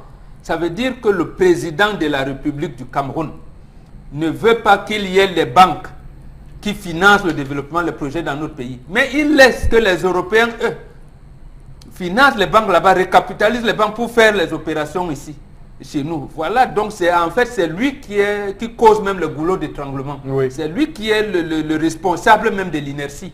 Donc s'il voulait même faire ça, pourquoi ne pas confier à des banques camerounaises cette mission-là, on n'a pas voulu. Et on aurait accéléré les travaux. Alors, vous avez dit qu'on ne parle pas de l'opportunité, pardon, je n'en parle pas. Oui, vraiment, parce que ça s'impose là. On voit tout de suite que le Cameroun n'est pas on va vous dire que comme le chef de projet, il y a un chef de projet adjoint. Qui va prendre la place, remplacer rapidement, mais on comprend tout de suite que c'est de l'enfumage. Charles Hamel, alors, il y a Idriss Lench qui est journaliste économique, ça se dit, journaliste économique, à investir au Cameroun, qui a publié sur sa page Facebook, il disait l'Angleterre, pour un stade comme celui de l'Embe, a pris 4 ans. Le Cameroun veut en prendre 1. Parce que nous sommes ingénieux. Il faut nous inscrire au record Guinness. Nous sommes plus ingénieux. De 60 000 places en un an, plus la pelouse. Alors, déjà que pour la pelouse, il faut 8 mois. Oui, absolument. 8 mois pour la pelouse. Pour que le gazon naturel. Il faut absolument 8 mois. Je l'avais dit parce que j'avais eu des soupçons par rapport à cette affaire lorsqu'on abordait la question de cahier de charge de la CAN 2019. On nous a traité de bavardolo, d'antipatriotes. C'est comme ça. D'ailleurs, Charles, c'est comme ça. Oui. Juste une seconde pour d'ailleurs vous rendre hommage, pour dire que on a fait un sujet de votre colère mercredi passé ici. Mercredi passé, votre colère était sur la CAN 2019, sur le cahier de charge, sur ce qui pourrait se faire. Et 2 jours après seulement, je pense que ce Marc Deban, ça c'est mon hypothèse, vous avez écouté il suivait, religieusement il suivait. et s'est dit non, cette histoire franchement... Comme ça commence comme ça. Là, Vraiment, bravo. Merci bien. Bravo. Alors, je vais vous dire qu'un chef de projet est celui qui pense. C'est le sorcier. C'est la matrice essentielle Tout à fait. de la... C'est-à-dire que c'est la matrice essentielle du projet. C'est en lui lui-même. qui porte C'est l'âme. lui qui porte l'âme du projet. Il connaît chaque point, chaque vis, chaque individu maillon susceptible d'intervenir pour arriver à un résultat probant. Il a même rêvé du stade. Il a, Oui, mais absolument. il a Merci, pensé dans, merci, il a monsieur pensé dans son sommeil Félix déjà. aussi. Oui. Il est doublé d'ingénieur. C'est-à-dire, en même temps, il pense, il dort, il rêve, en même temps, il est sur le terrain. Au Cameroun, nous avons des ordonnateurs, les exécutants et les subissants. Enfin, c'est le régime actuel qui a créé les subissants. Lui, il est donc dans la classe des chefs de projet ingénieurs subissants. Rappelez-vous des premières déclarations faites par Titus Sédoua qui avait dit: dans ce gouvernement, rien n'est écrit. Allô? L'Onkunkuma a besoin de 10 millions. Rapidement, mettez à disposition. Il raccroche. Alors, ancien secrétaire C'est général de lui la qui présidence. récupère le téléphone, appelle. Tout à fait. L'Onkunkuma a besoin de 20 millions. Il raccroche. Celui qui prend, mettez à disposition 40 millions, c'est pour l'Onkunkuma. Donc, l'argent grossit plus, Donc- ça s'éloigne. Lorsque ça arrive, chacun coupe à son niveau jusqu'à l'argent qu'il a demandé. Voilà comment on vit dans le Cameroun. Ça veut dire que le gars se retrouve à faire son travail. On lui dit: gars, j'ai fait signer un crédit, on va te donner de l'argent là à hauteur de 40 millions. Mais en fait, je sais que tu n'as besoin que de 10. Signe, les 30 me reviennent. Voilà le gars qui dit: nous sommes à tel niveau. Il dit: laisse, c'est moi qui suis là. C'est moi qui gère, non? Est-ce que tu savais qu'on pouvait signer? Faire comme ça, prends-moi ta part, me donne-moi, j'ai des problèmes à résoudre. Voilà comment ça fonctionne dans le ciel. Les gens se retrouvent à ponctionner. Le gars qui a l'âme, qui a le projet s'assied, il s'assied à l'entrée du stade, enfin du futur stade de Lembe. Il voit comment progressivement, lorsqu'il balaye, son rêve devient cauchemar chaque seconde. Ça devient cauchemar. Il voit comment ça se travaille, les zombies commencent à entrer dans son rêve. Il voit comment la poupée, comment on appelait son rêve devient cauchemar. comment on appelait le dessin animé, la série qui passait à une époque, mon bon. Pocahontas? Non. La poupée sanglante. Il voit comment la poupée sanglante commence à entrer dans son film. Il dit: si c'est mort, je préfère fuir. Il a des muscles. Oui. Ça me rend. Parce que c'est un rêve irréalisable. Et on a le courage de le dire comme nous sommes d'antipatriotes. Ce projet-là, allez me chercher 100 ingénieurs. On va monter. Ceux qui vont s'asseoir là-bas dans ce stade, je vous assure qu'ils ne vantent pas. Vous entendez bang, bang, bang, bang. D'ailleurs, et c'est inquiétant parce que effectivement, il y a un communiqué qui a été pondu par l'équipe et qui dit que ils mettront en place 3 équipes qui vont travailler sans arrêt en 24 heures, donc de 6h à 14h, 14h à 22h et 22h à 6h. Ça a été fait en Chine, à l'exception que ça a été fait en 2 ans. En 2 ans. Donc ils vont le faire au Cameroun, 24 heures non-stop de travail pour un stade de cette dimension-là. Alors là, moi j'attends de voir. Hein. Ce qui est sûr, c'est qu'on voit dans tout cela une volonté de montrer aux Camerounais qu'effectivement cette CAN aura lieu et qu'une fois les élections passées, on va vous annoncer officiellement que voilà, la CAN ne pourra pas avoir lieu. C'est une hypothèse qu'on pourrait avancer. Le pire, c'est qu'il et c'est le au mauvais ridicule. moment. Et c'est le comportement des Camerounais qui le C'est font le ridicule fonctionner. qu'on va le mettre là. C'est le comportement des Camerounais, vous voyez. Voir l'étranger qui arrive, il ne parvient pas à s'asseoir chez vous. C'est à cause de vos bouches. La bouche qui parle trop détruit. Depuis, je vous ai dit de vous calmer. Ça, c'est les gens qu'on doit même flatter, manager pour qu'ils travaillent bien. Ça m'énerve comme il est parti. Tu vas imaginer, Eric. On peut encore le flatter, il revient bonbon. Parce que laisser un grand comme ça partir, c'est pas bien. Papa revient, calme ton cœur, tu reviens. Tu reviens finir les travaux pour fermer la bouche de Il ne peut pas revenir dans ce territoire carpatien. Vous ne le laissez pas revenir. On est loin des déclarations du Gobros. On n'en est pas loin. Est-ce qu'on est loin des déclarations du Gobros? On n'en est pas loin. À mon nom, reviens, papa. Donc, ce qui est bien, c'est que le Maroc se tient prêt. Il y a un site d'information du Maroc qui reprend l'information en boucle pour montrer combien au Cameroun il y a du feu et que c'est compliqué. Donc ils se tiennent prêts pour accueillir cette CAN 2019. Mais toujours est-il que ce Marc Desbantes est un ingénieur qualifié. Oui. Et il n'a pas voulu mettre sa réputation en jeu parce qu'il a fait le tour du monde des projets, de Dubaï au Brésil en passant partout. Il ne se voit pas accepter que son nom se colle. Oui, tendance. Si on nous retire la canne, il veut mourir. Pareil. Si on nous retire la canne, il meurt. Moi, je vais pas mourir, j'aurais quand même un ingénieur comme lui. Quelqu'un qui est à l'école, on ne se lève pas matin pour être ingénieur. Je vais mettre mon cœur où? Non, tout au fond de moi, quand même. Vous avez ce qu'il est parti. Parmi vous, là, qui peut faire son travail? Comme le travail de l'autre est facile. Je sais que vous avez voulu faire le fouma-fouma. Que non, coupons ici, coupons ici. Oui, c'est ça. Comme vous avez tout fait le fouma-fouma pour le mettre dans les problèmes. Mon père revient à mon nom. Dis-leur que tu n'acceptes pas le fouma-fouma, tu fais le travail comme tu as Je n'aime pas le fait. fouma-fouma. Comme il part, c'est lui qui va revenir, là, va encore redémissionner. On ne va pas. Non, oui, mais démissionne à ce tour. On est tous Cameroun. Moi, tout au fond de moi, il y a quelque chose. Il y a quand même quelque chose qui voudrait que la CAN soit organisée au Cameroun. Non. Ne vous laissez pas. Laissez-moi finir. Laissez, non, je ne suis pas. Non, Éric Fopoussi, je ne suis pas naïve.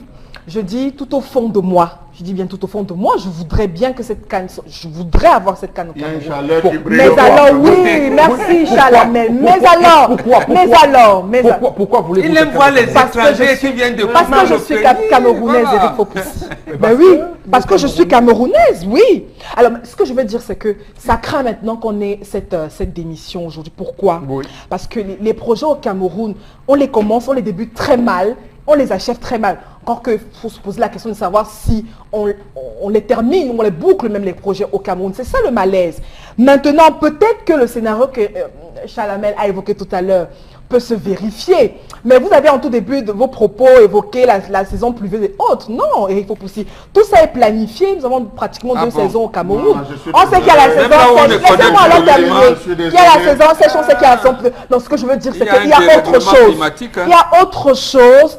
Peut-être qu'on ne nous dit pas, et peut-être qu'il va se dévoiler bien après au sujet de la démission de cet ingénieur. Mais Éric Fopoussi, tout au fond de moi, je voudrais qu'on organise cette CAN au Cameroun. Éric Fopoussi, ça en direct. On sait que le projet, si c'est le projet du chef de l'État. Absolument. Et le chef de l'État ne bouge pas trop. Il n'ira jamais contrôler, on les met. Entre ce qui se dit et ce qui se fait au table, il y a un pont. Monsieur le Président, ce n'est pas encore prêt.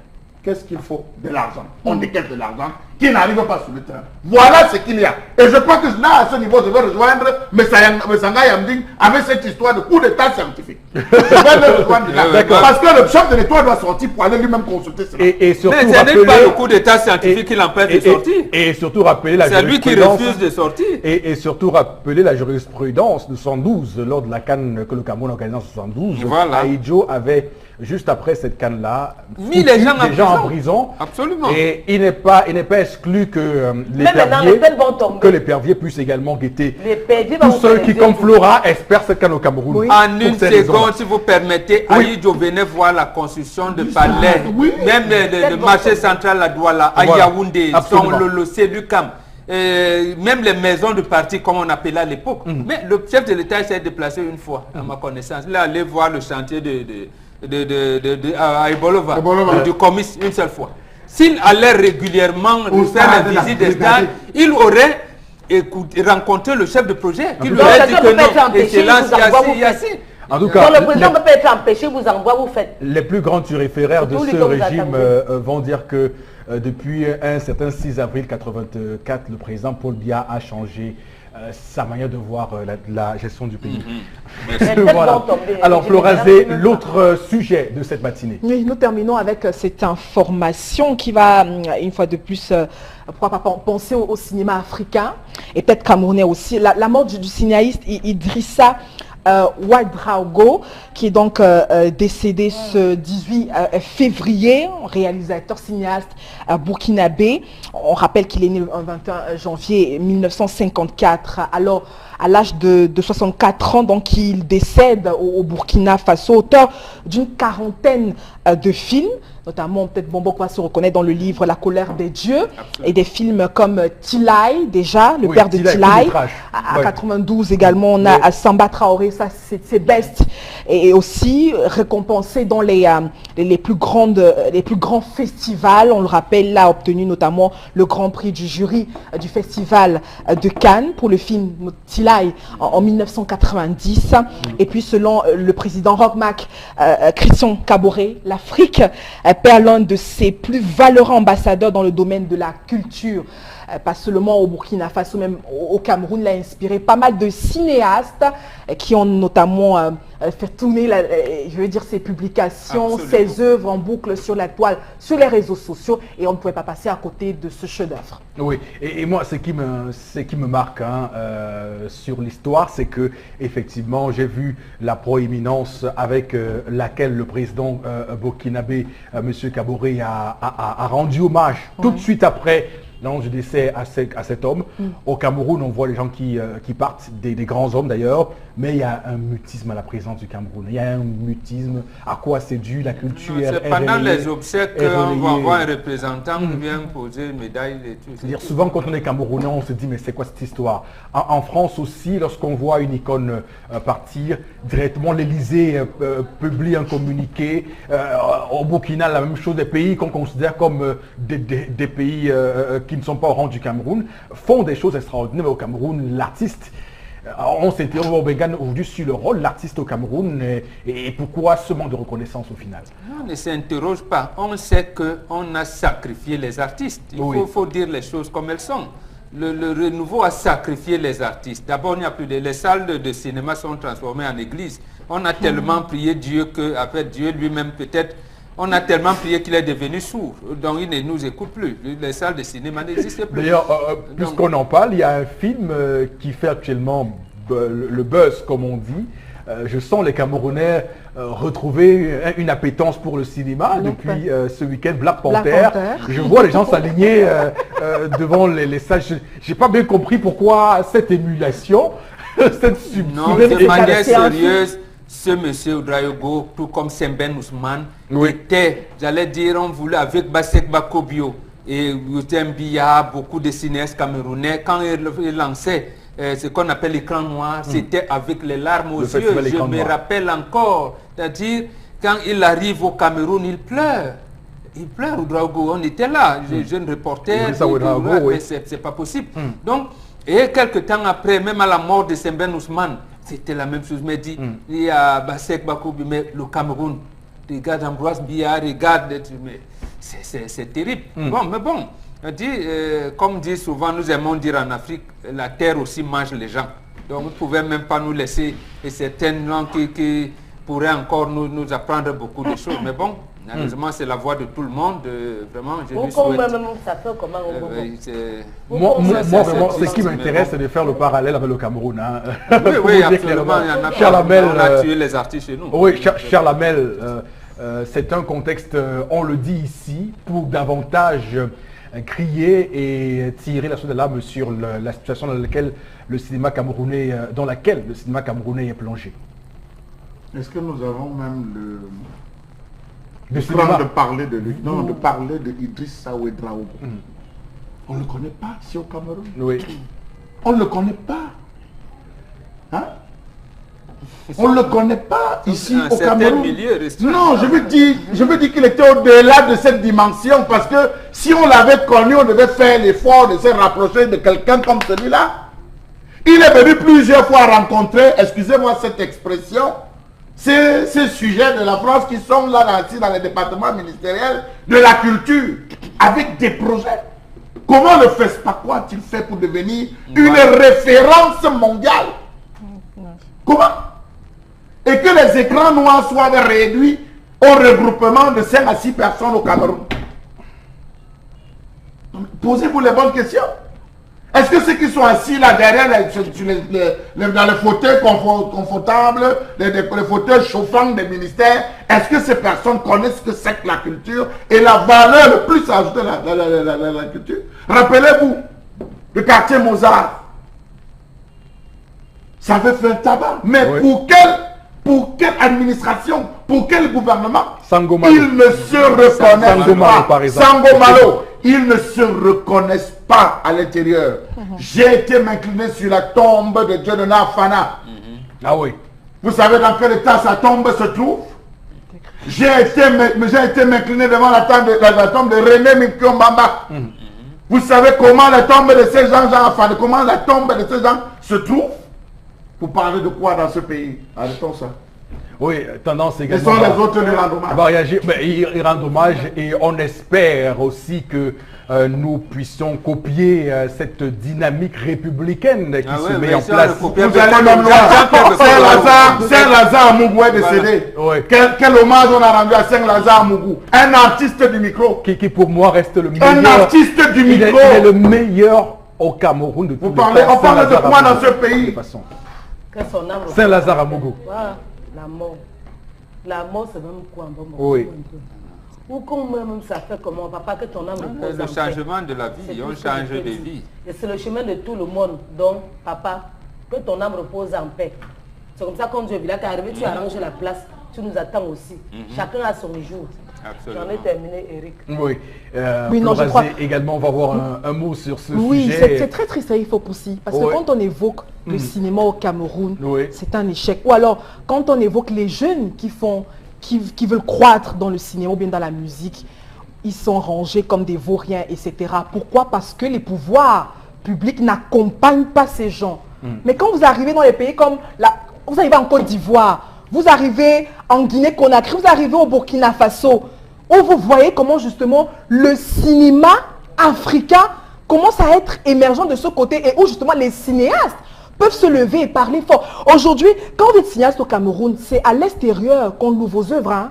On ne loue pas vos œuvres ici, non. Comme Chalamel l'a dit, tout est fait pour détruire les œuvres, pour détruire les œuvres de l'esprit de nos chers artistes. Alors, comment croire donc dans cet environnement? C'est pourquoi tous ces jeunes sont obligés d'aller émerger ailleurs, Attendez, d'aller il signer y a de nationalité ailleurs, Eric Fopoussi, pour être reconnu à leur juste valeur. Aujourd'hui, je ne suis pas sûr que vous demandez à un enfant de vous imiter Massa Batré. Massa Batré. Vous demandez de vous imiter Massa Batré. S'il pourra vous imiter Massa Mais Batré. faites-nous un peu un petit bout. Hein? Un petit Non, bout. mais je vous le dis, c'est grave. Absolument. On a tué la mémoire collective dans ce pays. On l'a complètement effacé. Partant des archives nationales jusqu'aujourd'hui, on les a tués. Quand on voit les Gou Michel aujourd'hui vivre de leur art, c'est pas aujourd'hui que Gou Michel a commencé. Non. C'est pas aujourd'hui que les Bohiri ont commencé. Lorsque vous voyez le classement en Afrique de l'Ouest, le classement des meilleurs artistes, vous voyez le Nigeria. Après le Nigeria, bien que les artistes nigériens, après vous voyez les Ghanéens, vous voyez en termes d'avoir, quand on fait le classement financier de ces individus, je vous assure, lorsqu'on dit Cameroun, vous avez envie de prendre notre drapeau, payer, mettre dans la valise et rentrer. Bon, on va également saluer des jeunes Camerounais qui font un travail remarquable dans le cinéma au Cameroun. Vous êtes toujours en train de les saluer, Evodi, j'en ai d'apporter. comme Evodi, non mais il faut le dire, Evodi Guéguéli, malgré le milieu, qui d'ailleurs il s'efforce, est actuellement en Allemagne pour suivre un festival où elle est invitée d'ailleurs. Elle est celle qui est derrière le festival Miss Mbinga. On parle également ce matin d'un monsieur comme Franck Ndema, qui également est le patron du festival Yaoundé-Toukou, ou bien Rifik, un festival qui a également pignon sur rue à Yaoundé et qui marche beaucoup. On en parle également des radeaux, puisqu'on parle de Douala, les radeaux qui sont dans l'air du temps. Donc toutes ces initiatives qui tiennent à être comme les cinquièmes colonnes de la résistance face à cet effacement de la mémoire collective que vous évoquez. Vous avez une artiste, Oui. elle s'appelle Justine Gaga. Oui. Si elle passe ici, vous allez la bousculer.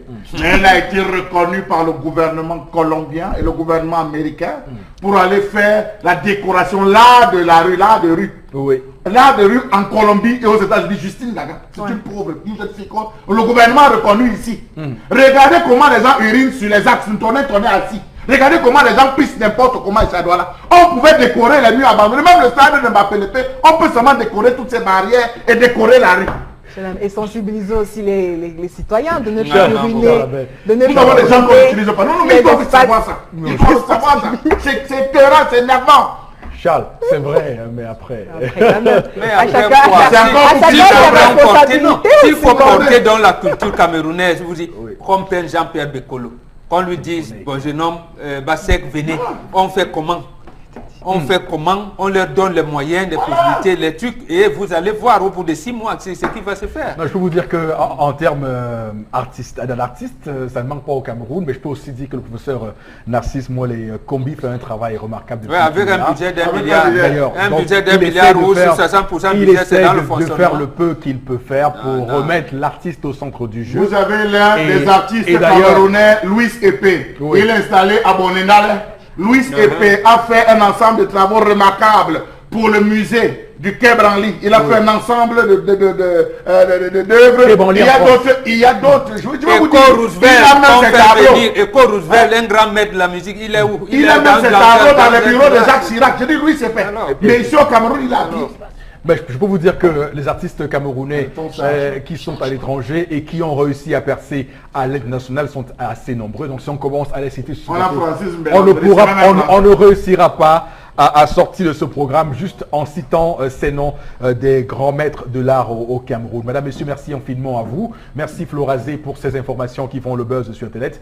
On va surtout dire, continuez donc à réagir via les numéros qui s'affichent au bas de votre écran. La suite de l'émission va nous permettre de pouvoir effectivement s'interroger autour de l'interpellation de ce matin. Et puis on revient pour donc faire les commentaires en studio. C'est la caméra de Cédric Chouna.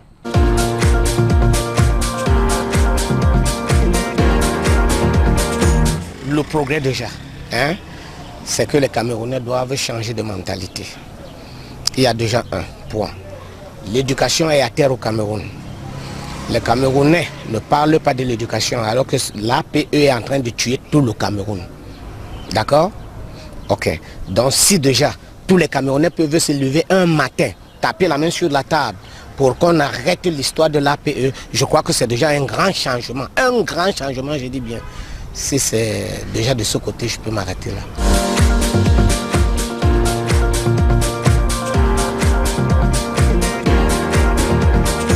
Alors, je pense que le mot n'a pas été suffisamment retenu tout à l'heure. La caméra de Cédric Chouna. Donc, merci beaucoup Cédric Chouna pour cet élément. On va donc retourner en plateau pour développer ce sujet sur les APE. Ce que les parents d'élèves déboursent souvent comme argent. Quel est votre commentaire? Bon, Bengan. Les parents d'élèves déboursent l'argent, les proviseurs, les chefs d'établissement bouffent l'argent, c'est tout. C'est Non, normal. ça a été reversé cette année dans le trésor. De façon laconique. Mais qui te dit? Ils bouffent l'argent. Et depuis le jour où le ministre Bapes est venu changer avec une circulaire en disant que c'est pas seulement des parents d'élèves, les enseignants aussi. Voilà, d'accord, ça a commencé à aller L'ancien à ministre de volo. l'enseignement secondaire. Voilà, ça a commencé à partir à volo. Et avec le trésor public qui est devenu apparemment, qui a atteint une cure d'amaigrissement, on a estimé que l'argent des inscriptions des APE doit être reversé dans le trésor public et que chaque chef d'établissement maintenant devrait faire j'allais dire le projet de déploiement de son établissement pour avoir de l'argent. Ça devient compliqué et pour eux aussi. Donc voilà. Mais au moins, le gouvernement depuis 1979, c'était pour développer, aider l'établissement à développer les activités post et périscolaires. C'est-à-dire qu'on avait mis en place ce qu'on appelle la communauté éducative. Quel est l'apport des parents dans l'éducation des enfants? Quelquefois, il pouvait manquer un tablement, ainsi de suite, ainsi de suite. Mais maintenant, c'était devenu comme si l'APE, le taux de l'APE est 10 fois plus élevé que l'inscription d'études. Donc, ce sont les parents d'élèves qui payent pratiquement. On a privatisé l'enseignement public au Cameroun. Très bien. C'est sans le dire. Charles Hamel, quel commentaire vous en faites ce matin? Vous ne faites aucun commentaire? Je ne commande pas pour la simple raison que ils se foutent pas mal de nous.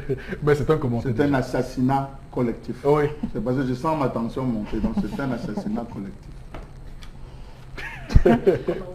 Oui, c'est de l'escroquerie. Quand on parle d'éducation au Cameroun, on comprend tout simplement à travers cette gangrène qui a un échec total, parce qu'il est inadmissible. Justement, comme Bobo l'a dit, vraiment, le geste était peut-être culturel, c'est-à-dire que pour accompagner. Mais aujourd'hui, Eric Fopoussi, mais attendez, c'est incroyable. Et justement, ça démoralise même le parent. Ça démoralise le parent. Vous voulez maintenant qu'on pense de l'éducation. Vous savez comment penser l'éducation au Cameroun maintenant? Tu n'as plus envoyer les enfants à l'école, c'est de faire quoi exactement? Il n'y a pas d'emploi déjà. Même pour envoyer ses enfants à l'école, c'est tout un problème. Quand on le fait maintenant... Lycée, je vous coupe pas, le taux c'est 20 000. Vous avez payé d'abord 60 000. D'abord, on vous met 3 livres ou 4 livres par matière. Vous avez les inscriptions. Mais attendez. Bon, chaque lycée a son prix. Tu peux au lycée de Yac a son prix. Oui, oui. Le lycée de Dedo a son prix. Absolument. Donc, dans tous les lycées donc chaque lycée du Cameroun a son prix.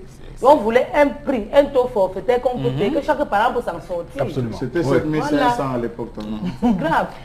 C'était Vous croyez que là, nous, là, c'était harmonisé à 7500 par l'époque. Quand vous nous voyez, les parents, là, vous croyez que nous avons quoi? On a quoi? Rien. Nous souffrons pour envoyer ses enfants à l'école. Mais quand on vient payer les frais d'AP à 20 500 francs, 25 000, 19 000, 18 000 francs. Et à l'époque, tendance, on cousait les tenues à Mandilaris. Oui. À Mandilaris, pour Yaoundé, c'était Mandilaris. Donc, on connaissait le point où on prenait les tenues. On ne cousait pas les tenues dans les lycées. Les femmes des provisions ne vendaient pas les tenues de sport.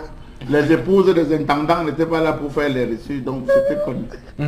Donc c'est clairement Aidez-nous à vous aider. Un abus qui est donc fait sur les parents. C'est un racket. Oui, mais comme dit le citoyen, est-ce que les Camerounais peuvent alors s'élever et dire non? Oui. C'est ça, c'est cet éveil citoyen. Moi, c'est surtout cet aspect-là. Est-ce que vous retenez clairement tout à fait. La capacité de réaction? Il faut savoir dire non.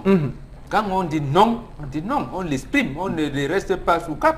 Bon, le Premier ministre a dit que dans une circulaire, c'est l'an prochain. Ce sera un livre pour 3 ans. Un livre, oui. S'il a oublié, je n'ai pas Papa, oublié. n'oublie pas. C'est l'an prochain que vous me verrez dans la rue. C'est l'an Rendez-vous. prochain que moi je vais descendre dans la rue si ce n'est pas appliqué. Dans Moi, quelques mois. personnellement, Quelques mois. j'irai engager une grève de la faim au ministère. Si ce n'est pas appliqué.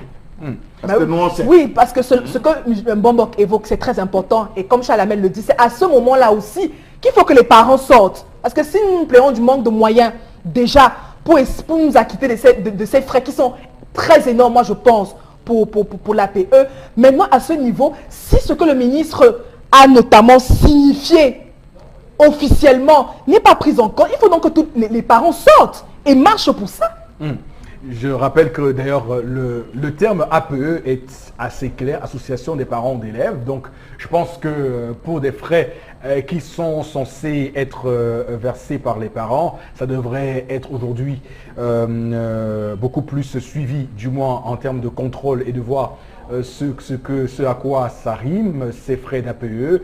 Est-ce que effectivement c'est dévolu, comme vous l'a dit Obengan, pour apporter une forme de réflexion, une forme de beauté à l'établissement, chose qu'on peut douter aujourd'hui vu ce qui se passe dans cette affaire et la mafia qu'il y a autour. De place assise, il n'y a pas de table banc, il y a l'infirmerie aussi. L'infirmerie, voilà. Parce que c'est surtout ça le véritable problème. Vous payez les vacataires, oui. Je ne sais pas. Vous payez les vacataires encore beaucoup plus. Ils se plaignent tous les jours, ces maîtres de parents qui ne sont pas pris en charge alors qu'ils travaillent comme des fous, comme des dingues, pour au final ne rien avoir à la fin du mois comme rémunération. C'est extrêmement grave parce que ça participe de ce qu'on appelle ici la déliquescence de l'éducation nationale au Cameroun, qui ne cesse de montrer des signes de faiblesse d'année en année. Absolument. Comment vous pouvez vous imaginer que cette année, l'État vous dit vouloir former 500 instituteurs et qu'au concours, ce ne soit que 250. Ça veut dire que même le normal, c'est précisément parce que depuis plus de 15 ans, oui. Comment on appelle ça? On ne contractualise plus les enseignants à partir de l'école primaire. Donc, vous tuez l'éducation à partir de l'école primaire. Donc, les enfants, vous dites à vos enfants, mais attendez, jetez-vous dans la rue. Or, la rue n'accouche pas. Nous aimons utiliser le terme enfant de la rue. Oui, pour le voilà dire, oui. Où l'État a failli. L'État a failli, les parents d'enfants, on vous dit, il n'y a pas d'école parce qu'il n'y a pas d'enseignants. Et vous commencez à prendre en charge l'éducation de vos enfants à la maison, à l'école, parce que l'enseignant qui le prend à la CIL ou à l'école maternelle, pour là où il y en a, parce que dans certains villages, il n'y a même pas d'école maternelle, vous commencez à payer. Il n'y a pas de table banc. On vous donne un établissement où il n'y a même pas de directeur, où le directeur est le seul maître de tout le directeur et en même temps le directeur est celui qui enseigne toutes les classes de l'école. Vous êtes obligé de venir. Et là, on refuse de procéder par la décentralisation. Et on vous dit, l'école publique primaire est gratuite. Et il n'y a pas. On vous donne un paquet minimum, c'est 2 boîtes de craie, plus un crayon à billes rouge, un crayon à billes bleu. C'est ça le paquet minimum pour les élèves. Voilà Donc, dans quelle situation. voilà dans quoi l'école Donc, de déjà, la... dès le primaire, il n'y a plus, l'État a décidé qu'il n'y a plus d'éducation. Bon, nous, on réfléchit. Maman, on veut la boîte à craie. Maman, on veut les papiers hygiéniques. C'est pour mettre où? Voilà. Chaque inscription, Dans tout ça que mes enfants on revendique 3 rames de papier, Voilà. une boîte de craie, un paquet de bics, de stylos, autant pour moi, un paquet de stylos. Pour faire quoi? Obligatoire, ça dit ça à déposer, obligatoire. Obligatoirement, avant que l'enfant ne soit inscrit. Oh, Voilà dans quoi on nous a plongé l'école Eli de là-bas, la Sabatani. République. L'école de la République qui est donc ainsi flouée et ainsi plongée dans de grands abîmes. L'école qui doit être, comme vous le savez, le socle de la société est aujourd'hui donc relégué au second plan. On prend quelques messages avec vous, Florazé. Oui. Alors, on a William qui réagit. Je pense qu'à mon humble avis, un homme doit chercher à bâtir son héritage. Voilà. Chaque personne, c'est Oui. ça, chaque personne doit chercher à bâtir son héritage. Les hommes surtout. Hein. Soyons très sérieux Même les dans femmes ce aussi, pays. Nos pourquoi autorités, C'est davantage la tendance. Bon, donc. Non, nos mais autorités il sont faut- nonchalantes. Oui, pour, Oui, il fallait faire une précision que même le père qui veut aider son fils ne l'aide pas de manière directe, mais passe par sa mère, passe par la maman. Même la femme qui veut aider, la belle-mère qui veut aider son beau-fils, ne vient jamais en face, mais passe par sa pourquoi belle-fille. tant de contournements? C'est un peu ça. Très bien. Alors allons-y, Florazé. Soyons très sérieux dans ce pays. Nos autorités sont nonchalantes et l'État du Cameroun doit changer sa façon de préparer et débuter certains projets. Oui. Enlevons-les, inscrivons-nous, on les enlève, on change. Je rappelle que Achille Bembe a tout récemment commis une sortie médiatique pour dire effectivement que pour émettre des réserves sur la possibilité pour le Cameroun d'assumer un changement via les urnes. Il estime que ce n'est pas possible à l'état actuel des choses. Alors, notre concitoyen qui pense que nous, on aura honte quand on verra donc le succès de la CAN chez nous au Cameroun. On n'aura pas de honte. Le chef de On veut l'État bien s'y est que- engagé personnellement. On croit qu'il va le faire. Attendons. On a 1 an seulement. Alors, ce qui se passe là me fait juste rire parce que même avec une équipe encore moins, un coach, donc ne rêvons pas. C'est une honte pour nous, le Cameroun, notre fantôme nous hantera toujours par rapport à cette situation. Ils n'ont pas dit qu'ils veulent gagner la canne. Ils ont dit qu'ils veulent organiser. Ils n'ont pas dit qu'ils veulent gagner la canne. Il a dit qu'ils seront prêts le jour J. Ce n'est pas pour gagner. C'est un autre numéro ça. La CAN l'a gagné au Cameroun, c'est un autre numéro. Par rapport à l'organisation de la CAN, il manque à nos dirigeants le patriotisme juste. Il est temps qu'ils arrêtent qu'ils arrêtent de nous troubler l'intelligence. C'est Harris depuis C'est nous Boulanuka qui qu'on traite réagit. d'antipatriotes quand on alerte sur les situations qui peuvent causer le ridicule du Cameroun en 2019. Mais bon, que voulez-vous? Alors, il faudrait tout simplement raser l'administration camerounaise.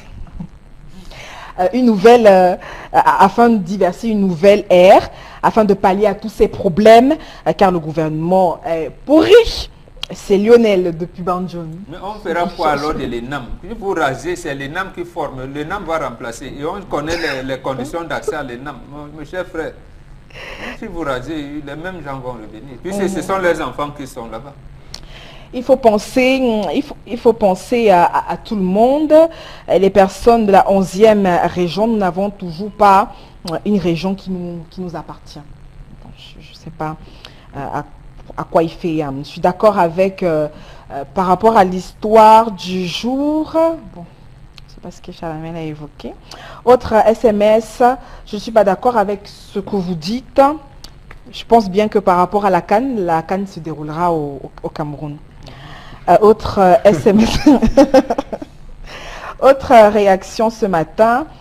Bonjour. Je pense que cette histoire tourne autour d'un homme et de sa femme, mais le père doit laisser le terrain parce que donner, c'est c'est Valdo qui réagit à Village. Jamais. Un dernier Le message, beau-fils Florazé. devrait laisser Un le dernier terrain. message. Voilà, le beau-fils devrait laisser le terrain. S'il y avait des enfants, que ferait-il? Il allait toujours vendre ce terrain? C'est l'interrogation de David. D'accord. Ce n'est plus son beau, c'est le beau de quelqu'un d'une autre personne, dans une autre famille. D'accord, merci beaucoup à vous sur le plateau, Charles Lamel, Florazé, Bengan, Tendance, merci à toutes les équipes, Madame Guanfo, Cédric Chouna, Eric Ouattat et surtout Farel Bougna. On se retrouve donc, Madame, Monsieur, demain. Passez une très très belle journée sur Equinox Télévision. On se retrouve donc demain et que Dieu bénisse le Cameroun surtout.